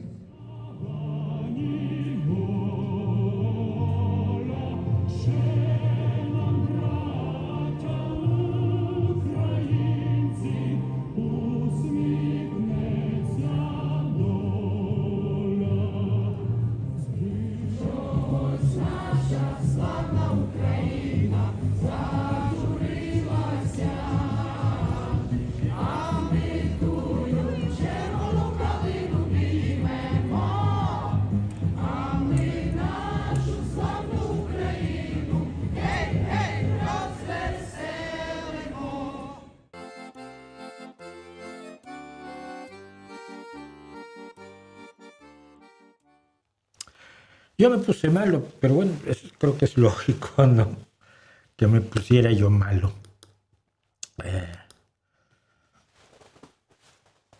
La primera vez, lo he comentado, la primera vez que yo me acerqué a a un enfrentamiento bélico, fue otro enfrentamiento en Europa, el sitio de Sarajevo. El sitio de Sarajevo fue la primera ocasión en la que hubo contacto por internet con la gente que estaba sufriendo el brutal sitio de los nazis serbios en Sarajevo, ¿no? Generalmente todos albano-kosovares que, siendo musulmanes, eran objeto de una limpieza étnica. Hay que recordar que cuando la OTAN atacó a las fuerzas de Milosevic, estaba salvándole la vida a musulmanes, porque los albano-kosovares mayoritariamente musulmanes. Y si es cierto que hubo tiros, que hubo cacería de gente en aquel paso peculiar que había en Sarajevo, alguno más tendrá que ir a la cárcel para toda su vida. Pero unos franceses tenían acceso a líneas telefónicas y un módem telefónico que subía y bajaba mensajes durante unos minutos en la mañana y en la noche. Se hacían paquetes de mensajes, no era algo constante como Twitter o como correo electrónico, sino es como si juntaras todos tus correos electrónicos y los bajas de golpe y luego todas tus respuestas las mandas de golpe. Y así logramos, bueno, yo no hice nada más que participar, así se logró que no estuviera totalmente aislado Sarajevo. Ucrania no está totalmente aislada, salvo por la presión de la propaganda rusa, que tiene aquí en España gente potentísima como Gisberto, como el Coronel Baños, de quienes ya hemos hablado aquí. La indolencia de una parte de la izquierda que sigue creyendo que como Putin es anti-yanqui se le puede permitir todo. Y por lo tanto lo que eligen es atrocidades que quieren apoyar y atrocidades que no apoyan, pero son partidarios de atrocidades, ¿no? Y lo lamento mucho como hombre de izquierda que soy. Y una vergüenza por parte de cierta derecha, que por otro lado tiene sus compromisos incluso económicos con Vladimir Putin, que sabemos que ha financiado a Le Pen y que hay indicios de que ha financiado a Abascal. Entonces, pues, de pronto, como decía sobre Asturias Pedro Garfias y luego lo cantó Víctor Manuel, sola en mitad de la tierra, estuvo Asturias en algún momento dado durante la Guerra Civil Española, y la idea es que no esté sola en mitad de la tierra. Ucrania, hablen con quienes haya que hablar, con la gente que oyen que les dice que los ucranianos son nazis, que no lo son, que Putin es buena gente, que no lo es, que Putin tiene derechos sobre ciertos territorios porque allá hay gente que habla su idioma, con lo cual, pues, por ejemplo, México perdería San Miguel Allende, por decir algo, hay demasiados que hablan inglés, o Puerto Vallarta, que son estupideces nazis de tengo derecho a los Sudetes porque hay gente que habla alemán en una zona de Checoslovaquia y la quiero para mí, que es lo que hizo precisamente Adolf Hitler. Recuérdenles todo eso y a mí me queda solo decirles mis mejores deseos, los apoyaré en lo que pueda. Slava Ukraini. Y así estamos. Helter Skelter era tan pesada. Ringo grita, tengo ampollas en los dedos al final de la canción. Ya, pero fue por la cantidad de veces que la tocaron. Hicieron tantas tomas que sí, efectivamente, Ringo grita, I got blisters on my fingers.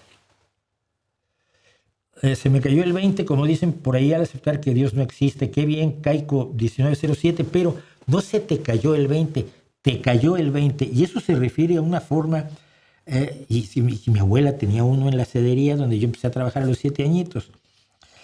La llamada telefónica costaba 20 céntimos, pero entonces tenías una caja y una ranura donde metías tu moneda de 20 céntimos de cobre, con la pirámide del sol, me acuerdo, en el centro. Entonces tú hacías tu llamada telefónica y cuando te contestaban, apretabas un botón y caía el 20 a la caja colectora y te conectaba. O sea, tú podías oír a la otra persona, pero hasta que no le dabas al botoncito para que cayera el 20, no podías hablar. Entonces, a partir de allí, lo que se usó como frase que ahora no tiene mucho sentido es me cayó el 20, es lo entendí, lo comprendí finalmente, pero no es se me cayó el 20, sino que te cayó el 20, te cayó esa monedita. Qué curioso, ¿no? El lenguaje se hace de cuestiones cotidianas que cuando dejan de ser cotidianas empiezan a ser grandes misterios de la cultura y sus desarrollos. Usted me recuerda a mi padre, Charles Montoya, más vale que seas muy jovencito. Él fue líder estudiantil de la UDG en los 70. Fíjate, yo no fui líder estudiantil, pero lo hubiera sido a fines de los 70, sí. Él me enseñó la importancia de la solidaridad, la justicia y lo que significa ser de izquierda. Ahí sí estamos tú y yo. Gelvita Minindo, Mauricio, ¿qué le conviene más, que le donemos por aquí en el chat o por PayPal? Por PayPal, creo. No lo sé, pero creo que sí, que lleva más comisión YouTube que PayPal. PayPal lleva muy poquita comisión. ¿Está de acuerdo con el abatimiento del Mencho? No estoy de acuerdo ni en desacuerdo. Ante los hechos uno no está de acuerdo con ellos. O en desacuerdo con ellos, los asume como lo que son.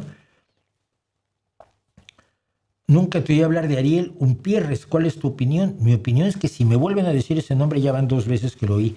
No tengo idea quién sea. Lo siento. Cachuzo 23 dice: espero equivocarme, pero el gobierno mexicano se ha caracterizado por su incompetencia, con que los han hackeado y sus corruptos, dudo mucho que estén preparados. Ya yo también, pero bueno, por lo menos puedo desearlo. Por eso debe ser. Enrique Torres dice lo mismo que yo llevo diciendo, no sé, 50 años. Todas las drogas deben legalizarse, algunas tan libres como el alcohol y otras reguladas como las benzodiazepinas. Sí, pero el alcohol no es totalmente libre. Si no tienes 18 años no puedes beber. En Estados Unidos 21. En Estados Unidos puedes comprar una pistola y matar gente a los 18, te pueden mandar a la guerra a los 18, pero una cerveza no te la puedes tomar hasta los 21. ¿Qué opina de la separación entre la obra y el artista cuando este último ha cometido actos despreciables e inhumanos? Pues opino que a veces se puede y a veces no se puede, que la distancia del tiempo y la gravedad de los hechos influyen muchísimo, ¿no? Uno de mis pintores favoritos es alguien que finalmente pasó los últimos años de su vida huyendo de la familia de un tipo al que había asesinado, y me refiero a Caravaggio, ¿no? Caravaggio no era buena persona, otros eran depredadores sexuales, hubo ladrones. Yo creo que se puede, pero a veces no se puede. Yo tengo un cuento que se llama no me acuerdo cómo se llama. Escultura del alma, Soul Sculpture. Y la historia es esta, te la voy a contar, para que veas cuál es el problema al separar la obra del autor. Hay un escultor que está surgiendo por el mundo como uno de los personajes que retrata las pasiones humanas de la manera, vamos, que ni Rodin, que para mí es uno de los más grandes, ¿no? Miguel Ángel, Fidias. Y es un escultor maravilloso que hace esculturas en bronce. No sabes que las esculturas en bronce suelen ser huecas, tienen un hueco, porque si no, el bronce sólido son problemáticas. Y entonces, este señor, bueno, cada vez que presenta sus esculturas, y los ricos se matan por tenerlas, y los museos se matan por conseguirlas, y etcétera, etcétera, y hasta que un día, por un accidente, cae una escultura, se rompe y adentro hay restos humanos. Y entonces pues, se preguntan si hay restos humanos en las demás esculturas. Y en todas las esculturas de este personaje hay restos humanos. Es un asesino en serie que descuartiza a sus víctimas y las mete. Se deshace de los cuerpos metiéndolos en sus esculturas. Pregunta, ¿es un gran escultor? ¿Puede separar al artista de su obra? A veces no es tan fácil. A mí hay gente que me cuesta muchísimo trabajo y gente que no me cuesta ningún trabajo. Lo ideal es que el artista se acerque lo más posible a su obra si su obra es grandiosa. Beethoven se acerca mucho a la grandiosidad. Bach no hacía otra cosa, ¿no? Por ejemplo, ¿cómo se llama el autor de Oliver Twist? Cuento de Navidad, Charles Dickens, era malísima persona y a su mujer le hizo la vida imposible. Era horroroso.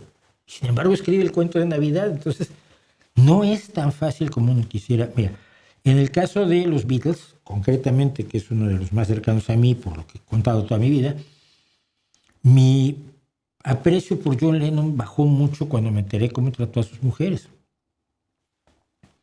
Mucho. Y sobre todo a su hijo, a su primer hijo, ¿no? Y mi aprecio por Paul McCartney creció enormemente a partir de que me enteré de que el que se hizo cargo del niño fue Paul McCartney. Y Jude es Julian Lennon. Y a la familia de Cynthia y a Julian, la primera esposa de John Lennon y su hijo, muchas veces quien los sacó les evitó caer en la pobreza fue Paul McCartney. De pronto lo que yo pensaba que era un niño bonito, pijo, que no se interesaba por absolutamente nada, me pareció más interesante. Cuando me enteré que Blackbird era una canción cantada, escrita para las mujeres negras de los Estados Unidos que estaban en pie de guerra como mujeres y como negras en la época de la lucha por los derechos civiles, pues mi aprecio por Paul McCartney también creció, ¿no? No creo que haya una regla general.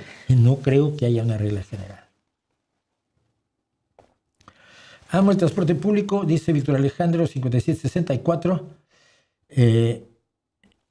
Lo mejor y lo peor del ser humano, a veces en el mismo bus, pecera en mi caso, metro, mexibus, metrobús, etc. Yo tengo memorias extraordinarias de los autobuses mexicanos, porque siempre hasta los 19, 20 años me moví yo en autobús por México, luego por metro.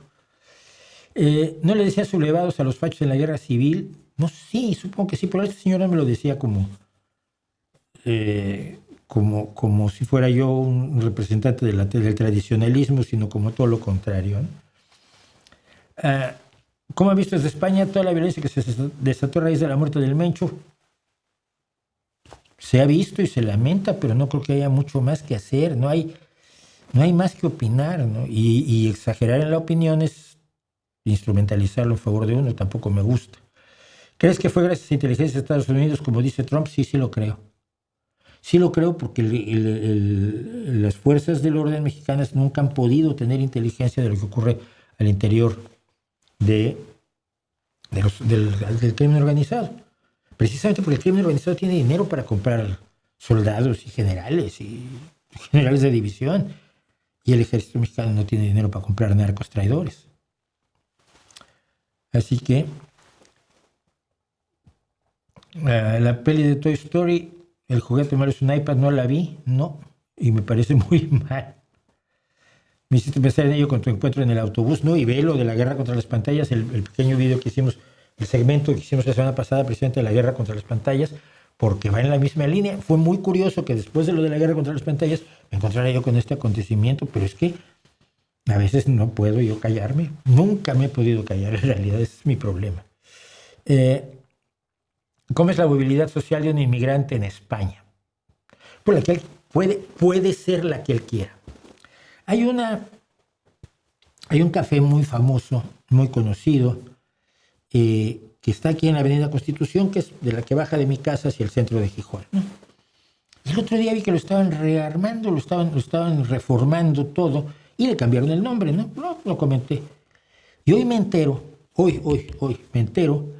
de que es el tercer bar que tiene un inmigrante senegalés que llegó aquí de 12 años con una maleta y ganas de trabajar y que le dio oportunidad de trabajo y de superación a alguien. Y trabajó y luego pudo comprar o alquilar un primer bar, café, una cafetería. Le llaman bar aquí, pero es una cafetería. Y luego otra, y ahora que es muy grande y que tiene una enorme clientela y que es histórico, también es el tercero que tiene 14 empleados, tiene 7 de ellos extranjeros, 7 de ellos españoles, los trata como fue tratado él cuando siendo adolescente, preadolescente incluso, llegó a España con todos los sueños del mundo, y hoy pues, es un señor que en la hostelería tiene 3 establecimientos que le pueden dejar unos ingresos razonables. Eso puede ser. No te digo que les pase a todos, pero puede ser. Axl Rose parece señora de ultraderecha, sí. No, el día que AC/DC se planteó la idea de que cantara Axl Rose con ellos, me pareció una de las peores ideas de la historia de la música. No duró aquello nada. Sobre todo con una persona como como es el guitarrista, que es un hombre de una capacidad solidaria y un hombre de izquierda, a prueba de lo que sea. Nunca lo dice, pero el tipo financia y ayuda y apoya y se solidariza con quien se ponga a tiro, y no casaba con Axl Rose. BJ 2097, ¿qué me recomiendas de la comedia inglesa? A mí me gustan mucho los que llaman panel shows, los programas de televisión de panel. QI, que es sobre todo juega con información de esta inútil pero divertida. Would I Lie to You, te mentiría yo, que es un juego de mentiras. Llevan 20 años en la televisión. Es un tipo que traen dos invitados, son dos equipos, dos que están siempre allí, Lee Mack y el otro, no me acuerdo quién es el que mejor me cae, David Mitchell. Y siempre llevan a dos personas para que estén en el equipo de cada uno de ellos, y tú lees una tarjeta, cada uno puede leer una tarjeta donde cuenta algo que le pasó. Y los otros tienen que saber si es verdad o mentira lo que contó. Entonces le hacen preguntas para tratar de determinar si lo que está contando es verdad o mentira, y muchas veces son verdades de acontecimientos peculiares que uno siempre ha tenido en la vida, ¿no? Y luego unas secciones que llega una persona que los tres de un equipo dicen que tiene relación con ellos, pero uno está mintiendo, dos están mintiendo y uno dice la verdad, la relación que tienen con el que subió, y el otro equipo tiene que decidir quién es el que está diciendo la verdad, con quién es el que tiene la relación real con la persona a la que han invitado. Lleva 20 años esto en la televisión británica, y me parece divertidísimo. Generalmente invitan comediantes, el presentador es un gran comediante, tanto Lee Mack como el otro son excelentes comediantes, te ríes mucho. ¿Cuál otro que me guste a mí en lo particular? Bueno, estaba Mock the Week, que ya no está, lo llevaba un gran comediante irlandés, y los shows de stand-up. ¿Quieres reírte? Michael McIntyre. Es probablemente el mejor comediante británico que hay hoy. Yo me veo shows de 1 hora de él. El tío es genial porque hace toda su comedia a través de la observación de lo común y corriente, y te hace ver por qué no es común y corriente lo que te parece común y corriente. No tiene... Ahora, si te gusta el hardcore, o sea, si tú vas a lo profundo, oye a Jimmy Carr. Jimmy Carr es capaz de hacer chistes sobre todo. Sí, sobre eso que te imaginas de que es... No, también sobre eso, y muchos. Es brutal el tipo, es un tipo cultísimo. Y es que para quien mires allí, estoy pensando en mujeres de nombres que no me acuerdo. Nombres que no recuerdo los nombres de nadie. De nadie. Dara O'Brien es el irlandés. Sarah Pascoe es una grandiosa comediante. No sé. Y muy divertido, sin ser exactamente comedia, Taskmaster. Taskmaster llevan a 5 comediantes para que a lo largo de 10 semanas o de 10 programas resuelvan tareas raras que les ponen. Y hay una casa, en la casa de Taskmaster, donde se llevan a cabo las pruebas estas. Es una tarea, tienes que encontrar 65 patitos. 65 patitos. Este tipo de cosas. Y lo llevan 2 excelentes comediantes. El que lo escribe, Alex Horn, que es el segundo de a bordo, porque él sabía que no podía llevar el primer papel. El primer papel se lo da a otro tipo que es genial. Y llevan generalmente 5 comediantes a que hagan las tareas y luego las analicen. Y es muy divertido, ¿no? Yo con eso me la paso, pero muchísimo bien. Una persona conocida que vive en Estados Unidos y viajó a España, dice que en España no hay mucho que hacer para ganar más dinero que un salario. Yo no lo creo, España está en su mejor momento según datos. Lo que pasa es que en el Estados Unidos, ¿qué puedes hacer que no sea ganar un salario? La gran mayoría de las personas son asalariadas, en todos lados. Vas a poner una granja, pero si tienes capital puedes empezar algo en cualquier lugar del mundo. Pero si no tienes capital, tienes que ser asalariado. No veo... O sea, España está en su mejor momento, sí, porque antes era asalariado, eran 900 euros y hoy son 1.300 casi. Hombre, claro que sí, con una inflación del 3% y un aumento salarial de casi el 50% en los últimos 6 años, evidentemente tu situación es mejor. Y esto es el salario mínimo. Obviamente no toda la gente vive a salario mínimo. El gestor de mi banco o el director de mi sucursal bancaria no cobran 1,000 euros, ¿no? Ni mucho menos. Esa persona que vive en Estados Unidos y viajó a España, ¿qué hizo aquí en España? Si vino a ver el zapateo flamenco, que es maravilloso, en las cuevas de Granada, y luego fue a ver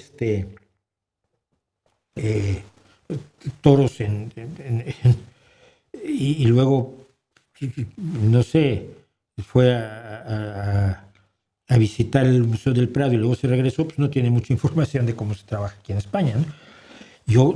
La mayoría de la gente que conozco son asalariados, ¿no? Pues sí.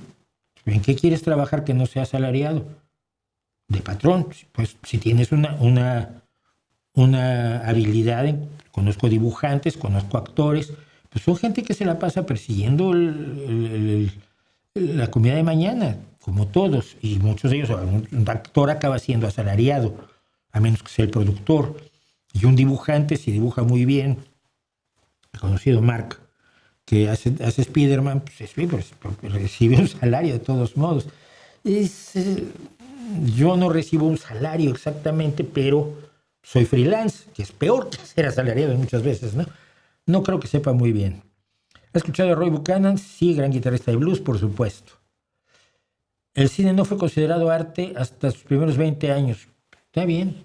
Y la intención siempre fue artística, desde fuera del show de los primeros 2 o 3 años, cuando Georges Méliès empieza a hacer efectos especiales, busca emocionarte. Su objetivo es artístico. Cuando Charles Chaplin empieza a hacer las películas mudas, su objetivo es emocionarte, generarte la risa, generarte la preocupación, generarte que te cae mal el villano. Si la gente no lo reconoció, da exactamente igual.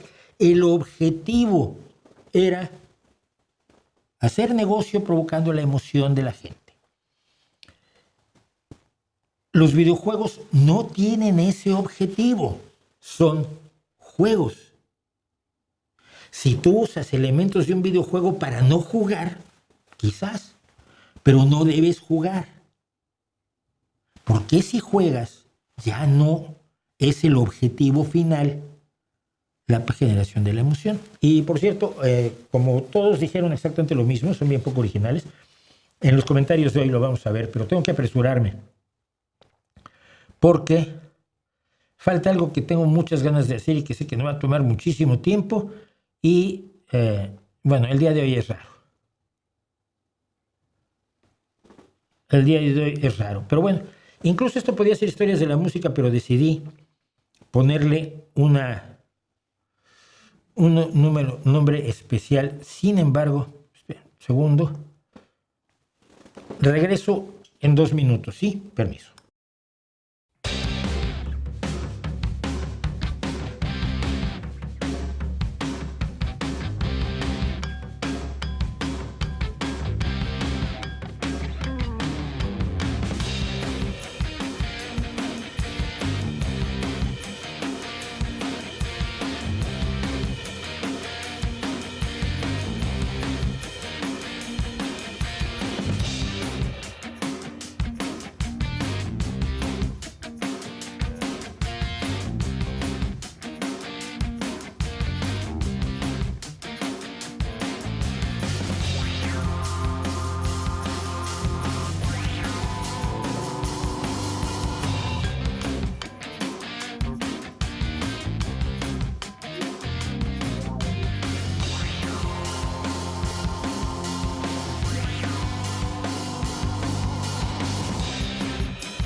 Perdón, volvimos. Pero es que cuando suena el teléfono así, y claro, ahora no sonó porque me suena en el...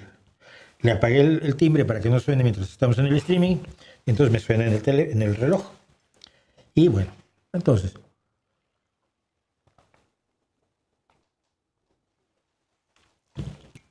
Ian Gillan ya no puede cantar esa parte de Child in Time, no, hombre, normal, pero lo hizo, y lo hizo durante muchísimos años.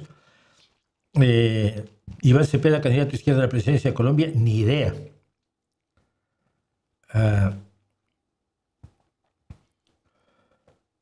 Bueno, decíamos que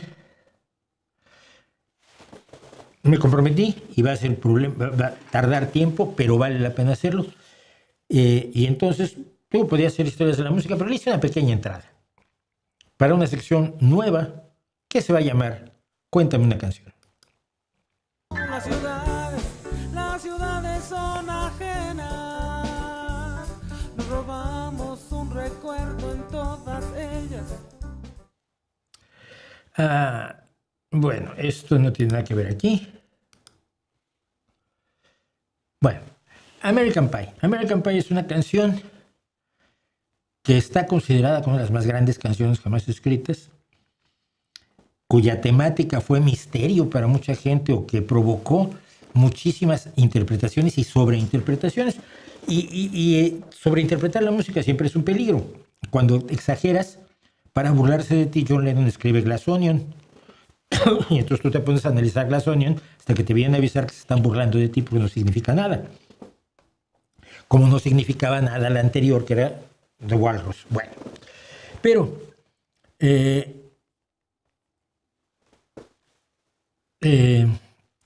American Pie es una canción que está escrita con un significado que con el tiempo fue develando su autor. Su autor es Don McLean. Así era cuando cantó sigue cantando y sigue presentándose. Es autor además de otra canción maravillosa para Vincent Van Gogh, que se llama precisamente Vincent, y que hace un par de años cantó en el Museo Van Gogh en Ámsterdam, que yo conozco, que me eché a llorar.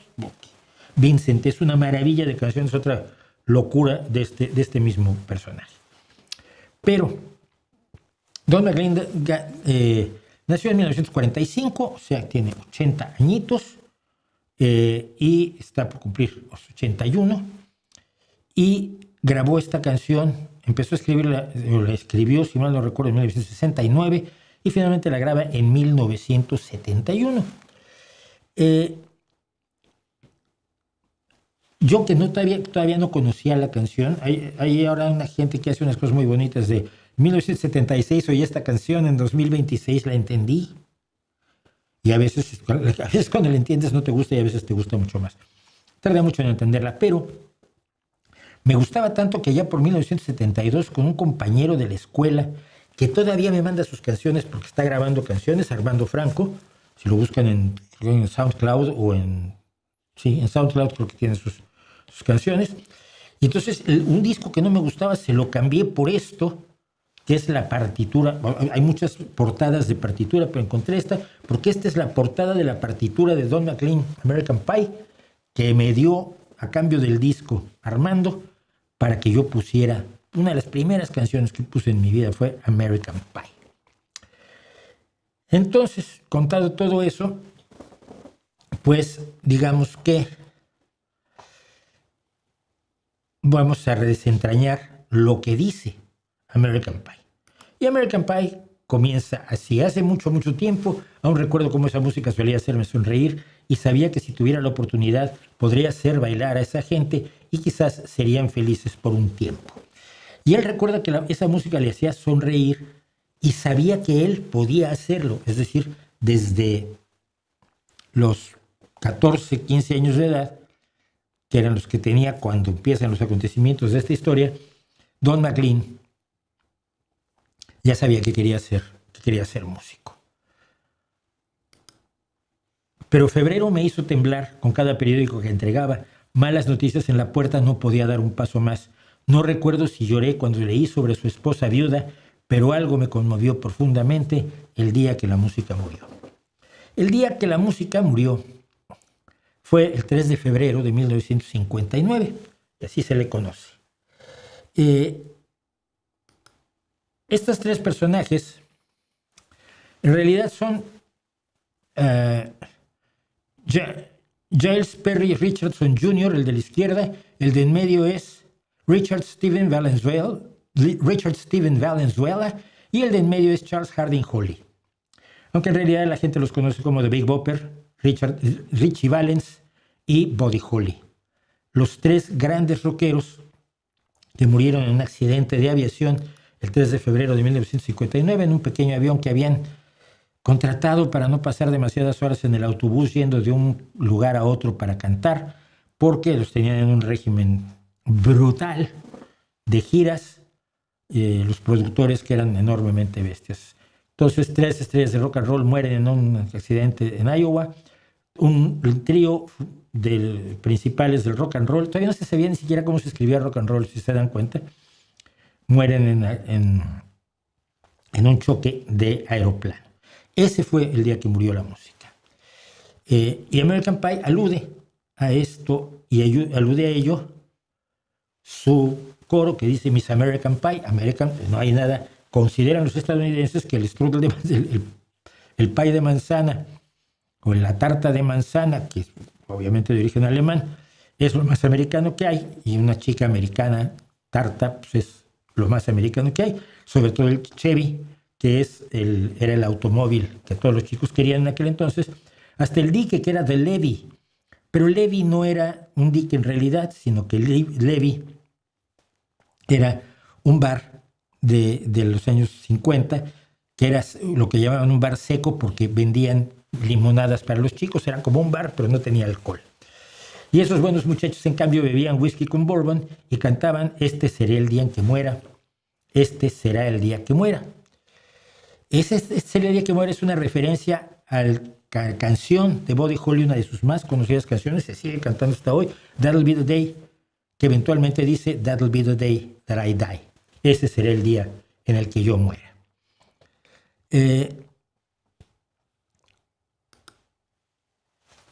Lo que le pregunta después es, ¿escribiste el libro del amor? Sí, pero The Book of Love es una canción de los Monotones de 1958, un grupo de rhythm and blues que es anterior y colateral todavía al rock and roll.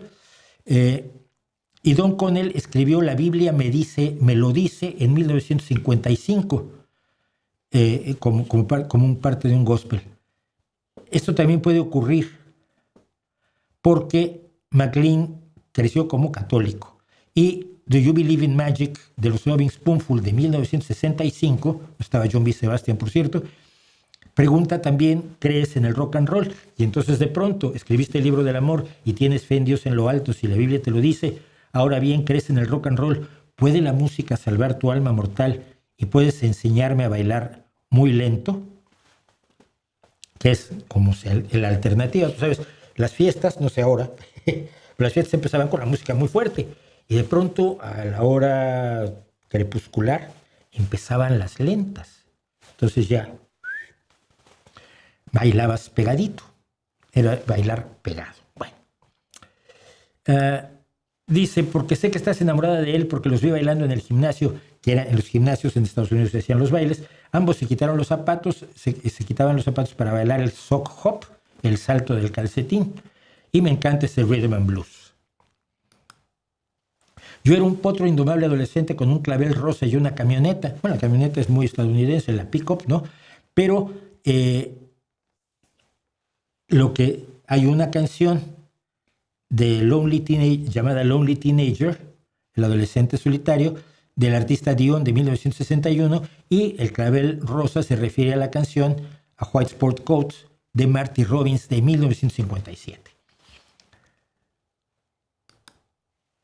Ahora, durante 10 años habíamos ido por nuestra cuenta, 1959, 1969, 70.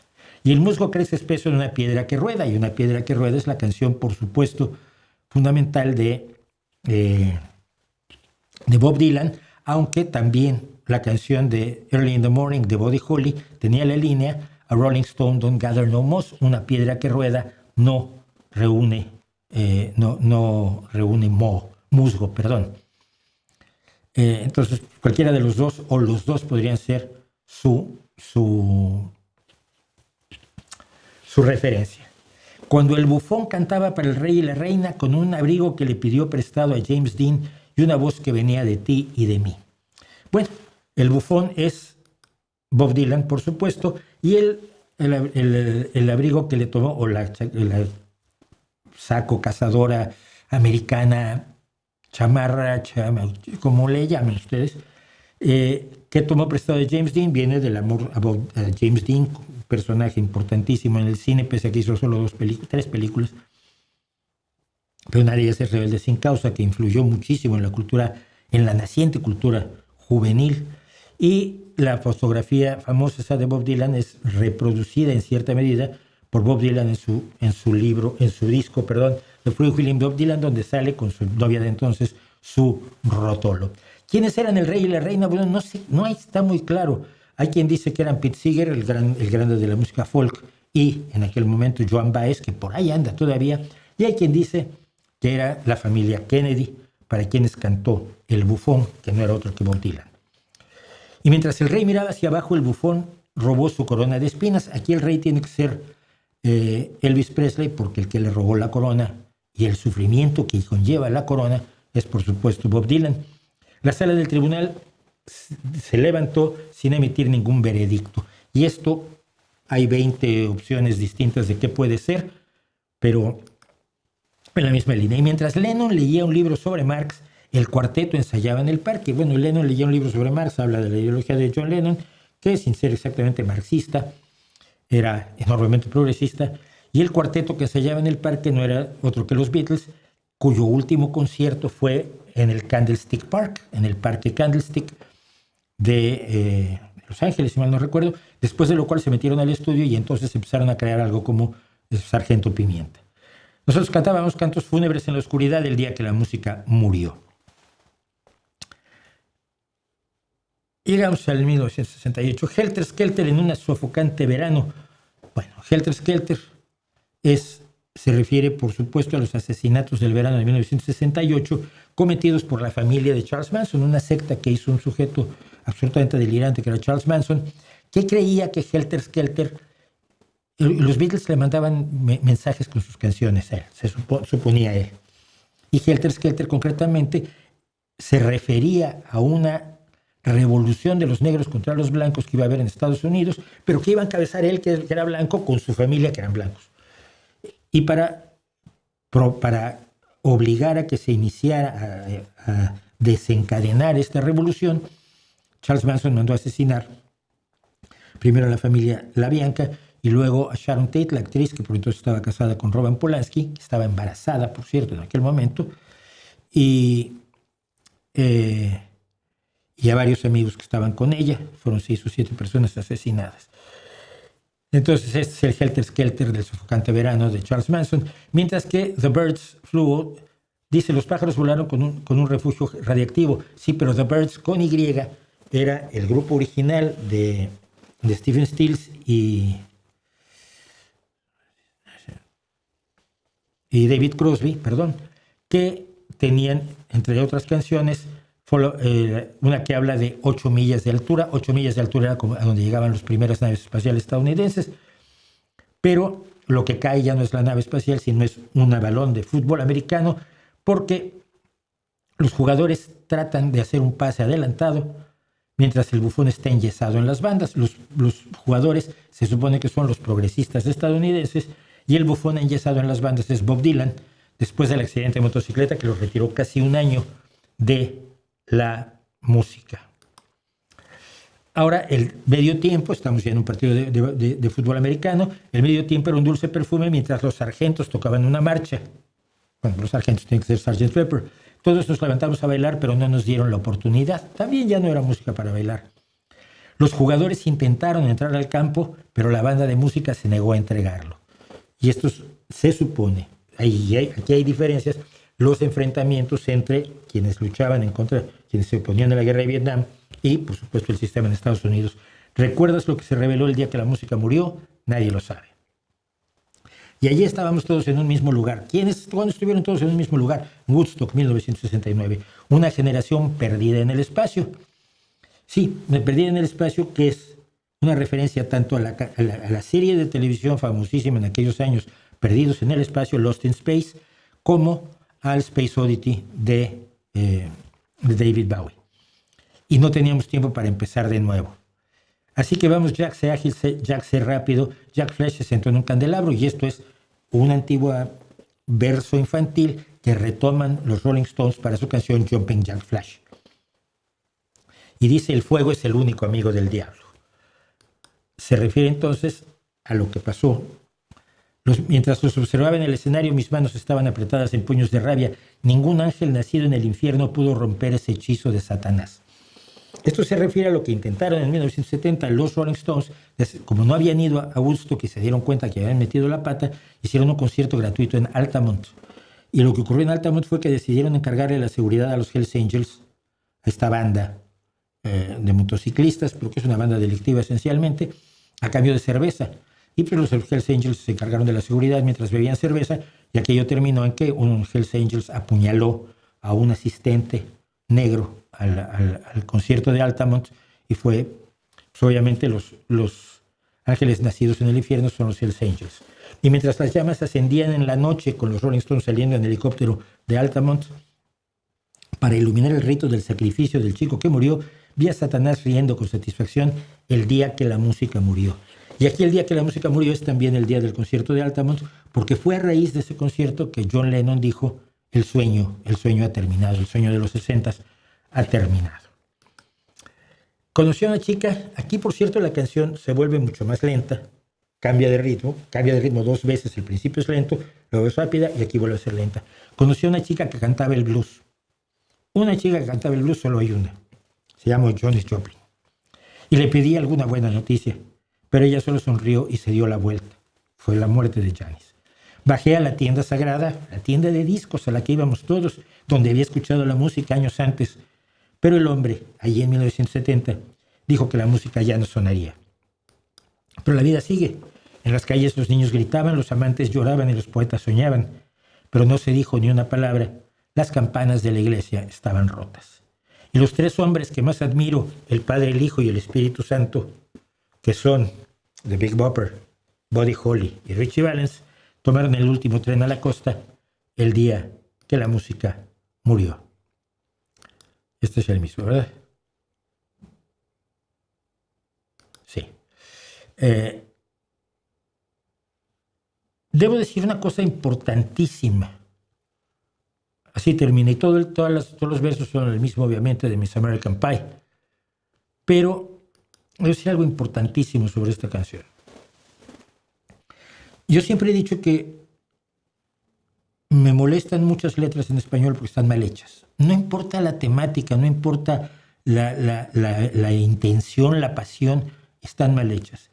Esta canción es una preciosidad desde el punto de vista formal. Agarran ustedes cualquier verso, las rimas, la musicalidad, todos los acentos en su lugar, todos los desafíos lingüísticos que se impone para que todas estas referencias que existen en realidad, que él tomó de la realidad, ajusten en versos que se pueden cantar con la misma medida, bien medido, bien rimado, bien con el ritmo correcto, para que todos los acentos de la voz, de las letras, caigan en los acentos de la música. Lo pueden ver en cualquiera.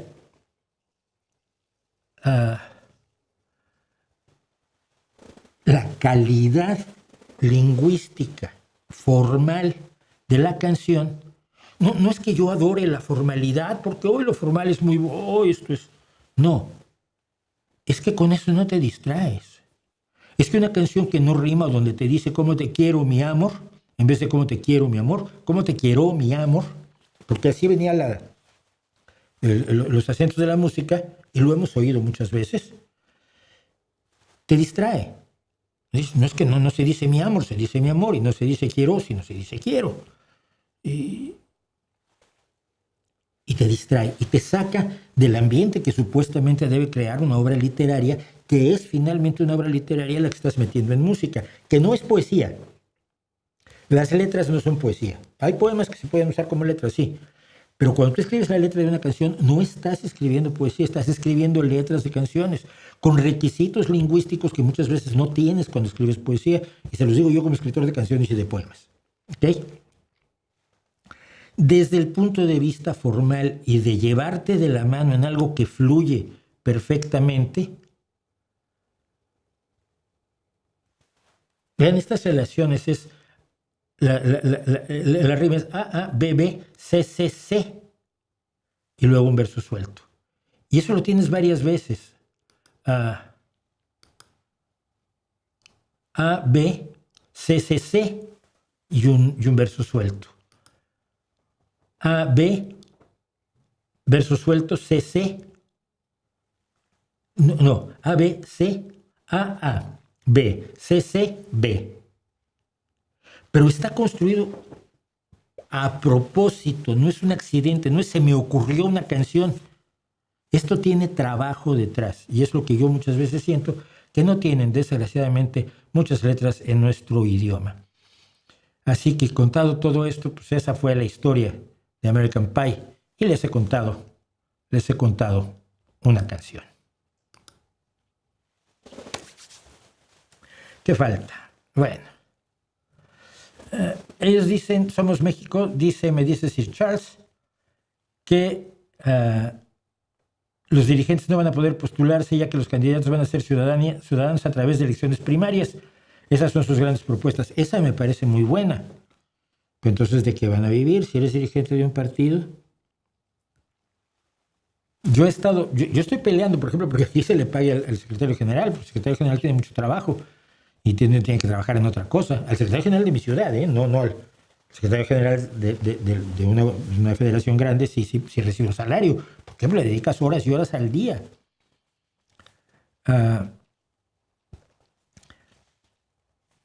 Suena muy parecido no sé qué es lo que suena muy parecido al PSOE bajo el liderazgo de Sánchez.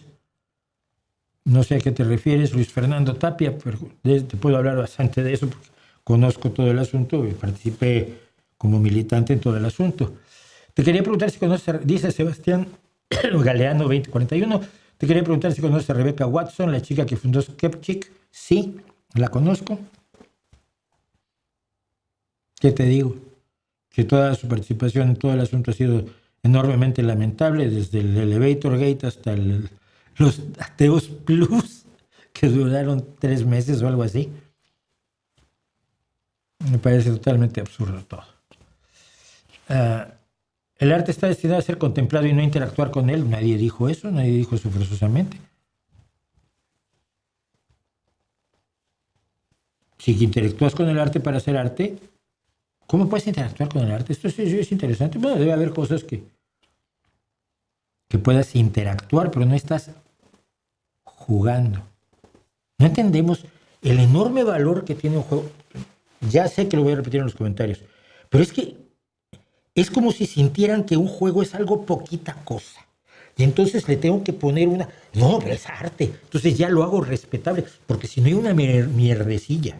No. Joder, lo lúdico es fundamental en el ser humano. Los videojuegos son maravillosos y yo vuelvo a decir que hay videojuegos que adoro.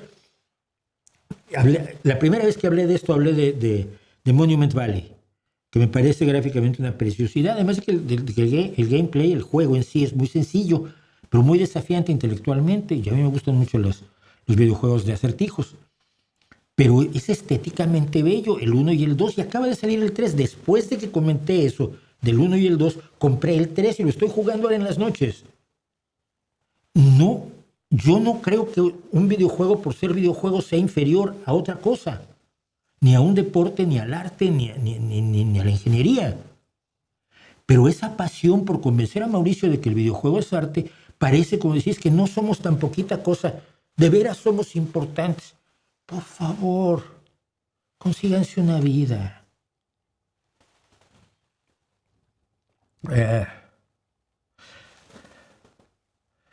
¿Por qué la mayoría de los narcos son muy católicos? Yo qué sé, supongo que porque, no sé. Supongo que cabalgan contradicciones, como dice Pablo Iglesias, ¿no? Mi opinión sobre Guadalajara, que es de mundialista, ¿qué imagen tienen, por ejemplo, en España? Ninguna. En México te han enseñado que México es de una relevancia absolutamente cósmica. No. Para los mexicanos, por supuesto que sí, ¿no? Pero tú dime qué opinión tienes, no sé, de Gijón, que ha sido sede de un mundial, que ni sabías que existía. Guadalajara aquí en España es una ciudad de la provincia de... No sé en qué provincia está, pero es Madrid. Pero no tiene... Se comentará más conforme se acerque el mundial, me imagino yo, pero en este momento no. ¿Cuál es tu opinión respecto, dice Memillo Robledo, cuál es tu opinión respecto a la idea de que los artistas, tales como actores o músicos, se abstengan de emitir opiniones políticas en galas de premios? Me parece idiota. Vamos, es un buen chiste de Ricky Gervais, ¿no? Un muy buen chiste de Ricky Gervais, que es otro que también hace chistes con lo que sea, gran comediante británico. Pero no, yo creo que la libre expresión incluye eso. A mí me molesta más que expresen opiniones políticas desde la profunda ignorancia. Pero hay gente que está informada, y la gente que está informada y que participa en política no tiene por qué no hacerlo. Los que hablan a lo tonto me desesperan, pero por tontos. Pero en las entregas de premios, si estás entregando el premio a una persona y esa persona incluye sus opiniones políticas de todo tipo, ¿eh? Entonces no lo veo yo de mal. ¿Habrá cantautores solistas que se acompañen de bajo percusión, que no sea guitarra o teclado? Es que hay muy pocas cosas. Estoy pensando en... Willie Dixon hizo algo. Y ahí yo solo me sé una canción que se acompaña solamente con bajo, que es Fever. Never know how much I love you. Never know how much I care. When you take your arms around me, I get fever, that's... Y soy malísimo cantando, ¿eh? Yo desafino las desafinaciones. Pero con percusiones debe haber. Percusiones, ¿cómo se llama? No me acuerdo, es que soy malo con los nombres. El que hizo Don't Worry Be Happy, que es la tragedia de su vida, pues es un gran músico y Don't Worry Be Happy es lo más simple. Pero él se acompañaba en algunas cosas que hacía con percusión corporal. Y los tres grandes grupos de música vocal que hay ahora, que son Voice Play, Home Free y Pentatonix, se acompañan casi única y exclusivamente con percusiones, con uno de los miembros del quinteto, generalmente, cuarteto Voice Play ahora, es beatboxero. Y todo lo hace con beatbox. Y el beatbox, por ejemplo, el beatboxer de Home Free, Alan Rupp, fíjate, hay nombres de los que me acuerdo. Alan Rupp es brutal, tiene un show solo haciendo beatbox que alucina a la gente. Algunos amigos adolescentes de mi hijo estaban hablando de beatbox y yo empecé a comentar y me miraron como, ¿y este qué sabrá de beatboxing? Y les dije, vean, este chico que cantan básicamente canciones country o de americana, que se le llama, vean cómo hace beatbox este muchacho. Babas de 1.20 m de largo les caían a los chicos, ¿no? Al verlo. Entonces, pero cantautores solistas no creo, ¿no? Grupos sí. Debe haberlos. Comedia británica Blackadder sí, pero es de los años 60, 70, para el caso de Monty Python. ¿Alguna película favorita que tengas del actor Robert Duvall? Para mí Robert Duvall es su mejor, de todos los papeles que yo le he conocido, el segundo mejor en El Padrino, pero el mejor, por supuesto, en Apocalipsis ahora. Vamos, me encanta el olor del napalm por la mañana. Ese está en la lista de las grandes frases, no solo por cómo la escribió Kubrick, por supuesto, sino por cómo la dijo Duvall. ¿Podrías, si lo permites, compartir los detalles de los artículos que tienes detrás? Que tengo de todo, man. Desde aquí, mi reproducción del Pensador, un reloj de Dalí, una tierra que flota por electromagnetismo, unas minerales que me trajo mi hijo, reproducciones en 3D del Jardín de las Delicias del Bosco. ¿Qué más? Tengo al Pato Lucas, un reloj de arena, la mano invisible del mercado, que luego la sacamos a pasear por aquí. Mis muñequitos son Tesla, Newton, Einstein y Marie Curie. Sí, esta ya es Marie Curie. Micrófonos que ya no uso, mi reconocimiento de que tengo más de 100,000 seguidores en YouTube. Poco más. Pero la gente me va diciendo, me va pasando cosas y yo las agrego. Me hacen el favor. Hay como un mito popular de que si pagas en un mercado de barrio aquí en España con efectivo, esto se ayuda a los vendedores. ¿Esto es verdad? Digo porque yo no uso efectivo para nada. No, a ver, antes sí, porque la comisión era del 5, 7 y del 10% que se cobraban Visa y Mastercard. Pero en la pandemia bajaron la comisión hasta el 1%, el 0,5%, que ya no afecta tanto. Y a partir de ese momento muchas personas, vendedores callejeros o taxistas, por ejemplo, empezaron a aceptar tarjeta. No se aceptaba por lo elevado de las comisiones. Evidentemente, si pagas en efectivo 10 euros, pues va a ganar 10 céntimos más el vendedor, porque son los 10 céntimos que son la comisión de Visa o Mastercard por el sistema que tiene. Entonces, antes eran más bajas las comisiones ya en el Reino Unido. Entonces tú en el Reino Unido pagabas todo con tarjeta. Pues pagas todo con tarjeta. La primera vez que yo fui al Reino Unido me decían, no lleves dinero. No hay que llevar libras esterlinas, tú sabes. ¿Para qué si todo lo pagas con la tarjeta? No, si me quiero comprar un helado en la calle, lo pagas con tarjeta. Y sí, un café lo pagas con tarjeta, de 1,20 € o de 1 libra. Entonces, no, pero sí es un mito. ¿El síndrome de Tourette es legítimo? Sí lo es. Y si lo es, ¿por qué parece que solo lo padecen los angloparlantes? No lo sé, no creo que solo lo padezcan los angloparlantes. Yo he conocido hispanoparlantes que tienen síndrome de Tourette. Dice Eduardo Irigoyen, lo último que cantaron los ucranianos avecinados en Gijón fue Hoy o Lucy Chernova Kalina o El Viburno Rojo en el Prado, canción tradicional convertida en símbolo de libertad y resiliencia. Pues qué bien. ¿Y qué más me dice? Estaba escuchando los Beatles y estaba mi suegra y cuando sonó Helter Skelter dijo que lo quitáramos porque no le gustaba el rock pesado. Mi esposa le aclaró que todavía eran los Beatles. Y es rock pesado. Mucha gente dice que el heavy metal se inventa con Helter Skelter. Mira, una de las características que hacen de los Beatles algo totalmente especial es que nunca estuvieron en un género. Los dos primeros discos sí, pero a partir de Robert Soul, sus géneros eran todo es rock. Todo es rock, ¿me entiendes? Si Imagine es rock, puedes abordar con la forma de ver el mundo del rock, puedes abordar lo que sea. Si no, Imagine no es rock, Julia no es rock, Blackbird no es rock, Rocky Raccoon no es rock, Eleanor Rigby no es rock, Yesterday no es rock. Hombre, si usan Eleanor Rigby y Yesterday, su único acompañamiento es el cuarteto de cuerdas. Por eso yo siempre he dicho que el rock no es un género musical, es una actitud ante la vida, es una forma de ver la realidad. Que lo puedes hacer con didgeridoo si te da la gana. ¿Quién te sabe? Hay un grupo de punk celta que es rock, que yo conozco, que tiene un tipo que toca el didgeridoo, nada más. O gaitas, o lo que sea. Todo vale si la actitud es rockera. Y entonces los Beatles llevaron al rock muchísimos géneros. Y hay una banda que lo está haciendo hoy. Me van a matar algunos, yo los conozco, los haters hates.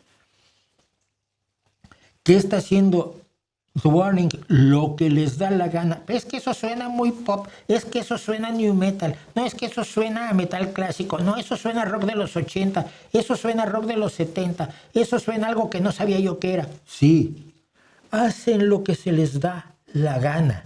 No están circunscritas a un género como muchos grupos magníficos están. Queen es otro grupo que hizo lo que se les dio la gana. Hicieron lo que se les dio la gana. No eran un grupo limitado por alguna concepción musical que dijera yo solo tengo que hacer metal. Y luego alguna baladita, que es lo que hacen los grupos de metal. Scorpions, AC/DC, Metallica, hacen metal y luego tienen baladitas que les salen a veces mejor que el metal. Pero Queen, los Beatles o The Warning hacen lo que se les va ocurriendo, es que escuché esto y me interesó.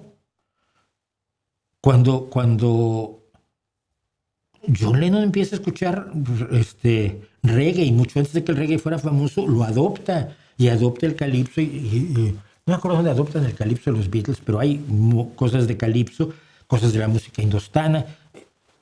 Se vale todo. Y entonces el rock es una actitud. Si me equivoco, por lo menos lo digo con mucho entusiasmo y con mucha pasión, porque así lo creo. Debería organizar mejor los vídeos en la cuenta de YouTube para los que podemos verlos después de emitidos. ¿Qué quieres decir con organizarlos mejor? Explícame, Marcos Rey X7T. Porque los que tengo son los a fondo y luego la pedacería de esto. Y la emisión completa de 3 horas está allí para quien la quiera ver completa. ¿Has visto Attack on Titan? No. ¿Cuál otro anime me recomiendas? Es que no soy muy de anime. Mi hijo sí te puede dar un curso intensivo a nivel doctorado. El anime japonés es arte como todos los dibujos animados son una forma de arte, sí. El anime es arte. Tu historia me hace pensar en Silvio Rodríguez como alguien que produce tales obras de arte, puede apoyar al que esclaviza a su pueblo. Bueno, Silvio Rodríguez es problemático, ¿no? Sobre todo porque su hijo se fue a Miami y ahora es rapero. Silvito el Libre se llama. Y Silvio últimamente ha intentado ser un poquitín crítico, pero viven de eso, dependen de eso. Mira, muchos de mis amigos escribían novelas exaltando a la revolución porque eran las novelas que ganaban premios y eso les permitía vivir un poquitín mejor. Cuando vives en una dictadura, chico, te ajustas o huyes, pero alma de mártir tienen pocos, Alma de mártir tienen muy poquitos y yo entiendo a quienes no las tienen, ¿no?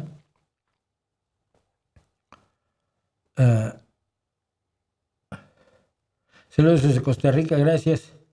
¿Te gusta la música de Manolo García? Manolo García, el último de la fila, maravilloso. El último de la fila fue una de las proposiciones más interesantes que yo conocí cuando tenía mi programa de rock de tiempo de híbridos en Querétaro. Y me volaba la cabeza la propuesta del último de la fila. Siento que ahora pues un poco no es tanto, pero el origen es sólido, ¿no? Filiberto 9729, en 2021 AMLO detuvo un operativo para detener al Mencho, luego ¿por qué le decimos narcoestado? Mauricio, Ray Charles o Stevie Wonder. En general Ray Charles, pero Stevie Wonder hizo Superstition y Stevie Wonder hizo I Can Feel It All Over, o sea, es que no me pidas eso. Siento, sin embargo, que es más suavecito Stevie Wonder y yo soy más de rompe y rasga y por tanto Hit the Road Jack, ¿no? Ray Charles es uno de mis primeros ídolos del rock, curiosamente. Lo que dijiste del senegalés lo vemos a diario en varias partes de Latinoamérica. ¿Por dónde operan entonces las limitaciones estructurales? Pues no lo sé. No sé. Las limitaciones estructurales empiezan con la educación, pero mira, hay mucho de suerte. Hay mucho de mero azar. Por eso yo soy enemigo del just do it, ¿no? Impossible is nothing. No, sí, hay muchas cosas que son imposibles. Y muchas, cuando te ponen de ejemplo a fulano de tal que logró, que luego ves que tuvo suerte, que encontró al entrenador adecuado, por ejemplo, los deportistas, encontró al entrenador adecuado encontró el equipo adecuado. Sus padres actuaron correctamente con él o no para impulsar su carrera deportiva. El equipo cayó en el equipo que le permitió desarrollarse o no.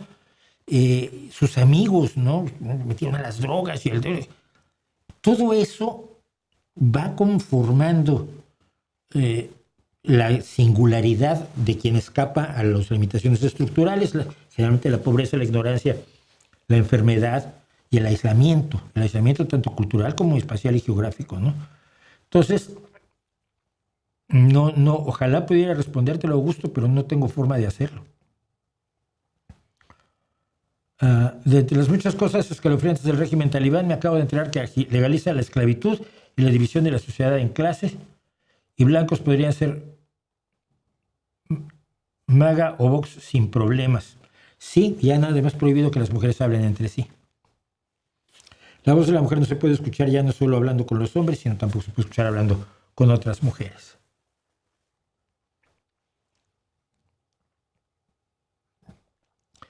James Cameron hace arte o solo quiere ver hasta dónde podemos llegar la tecnología del momento. Pues que aprovechar la tecnología del momento para provocar emociones es hacer arte.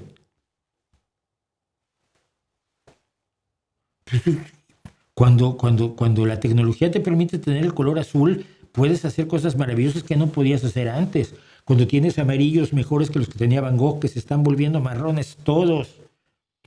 Hombre, chico, pues eres muy feliz. Cuando tienes aerosoles, puedes inventar el grafiti, que era muy difícil hacerlo con brocha, salvo en la vida de Brian de Monty Python. Todos los avances tecnológicos son útiles para generar la expresión artística y la emoción del espectador, porque sin la emoción del espectador, el arte no cierra su círculo. Por eso, la literatura tiene que leerse, la pintura tiene que verse, el cine tiene que verse, la música tiene que oírse. Porque el círculo emisor-receptor tiene que cerrarse. Y por eso luego cuando la gente dice que una canción significa una cosa totalmente distinta de la que significaba para el autor, el espectador tiene razón. Porque su interpretación para su emocionalidad es la que vale. Yo digo, dice Gachuso 23, yo digo que llegamos a un acuerdo, los juegos no son arte, pero dentro de su contenido hay arte, música, escenarios, incluso hay emociones. Pero fue lo que dije desde el principio, los videojuegos incluyen arte, pero no lo son en sí. El diseño gráfico es maravilloso, hay videojuegos hechos, incluso el dibujo a mano. La música, hay música que se está componiendo música para los videojuegos que tiene un elemento artístico.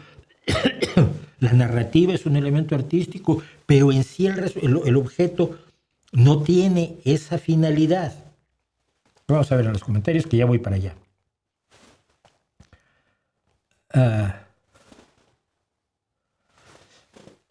Messi gambeteando a toda la defensa contraria desde media cancha es arte. No, porque el objetivo es ganar el fútbol.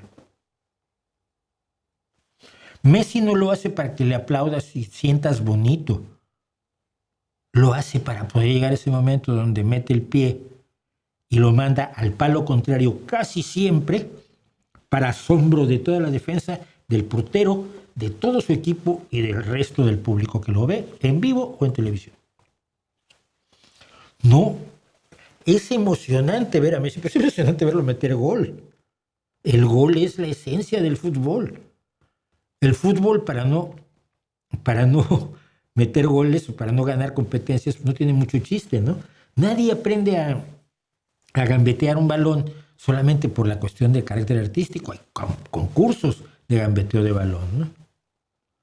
Rolling Stones de Muddy Waters es otra canción que se llama Rolling Stone de Muddy Waters, que es distinta de donde menciona a Rolling Stone Buddy Holly, y que es distinta de like Rolling Stone de Bob Dylan, y es distinta, y de esa de Muddy Waters es de donde viene el nombre de los Rolling Stones. De hecho, te lo cuento, Brian Jones estaba diciendo, había conseguido un contrato para cantar, para que el grupo cantara cuando empezaron como grupo de blues, y había conseguido que los contrataran en un bar. Ay, sí, ¿cómo se llama el grupo? Y quedó. Y tenía el disco de Muddy Waters allí y dijo, Rolling Stones.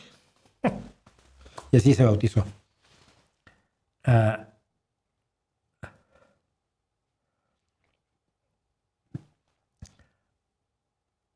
Dice, ¿cuál es tu opinión de que los narcos quemaron más de 50 bancos del bienestar? Ninguna. Sienten que el enemigo es el gobierno y el gobierno está representado en los bancos del bienestar, ¿no? Que hable de una película por semana no tiene que ser nada extenso. Pues tampoco soy tan cinéfilo como lo demostré cuando tuve aquí a Mariano, ¿no? No soy un gran cinéfilo, soy un cinéfilo muy moderado. Ya habló de los... No voy a hablar de esos, no me interesan, son irrelevantes. Bueno, vamos a...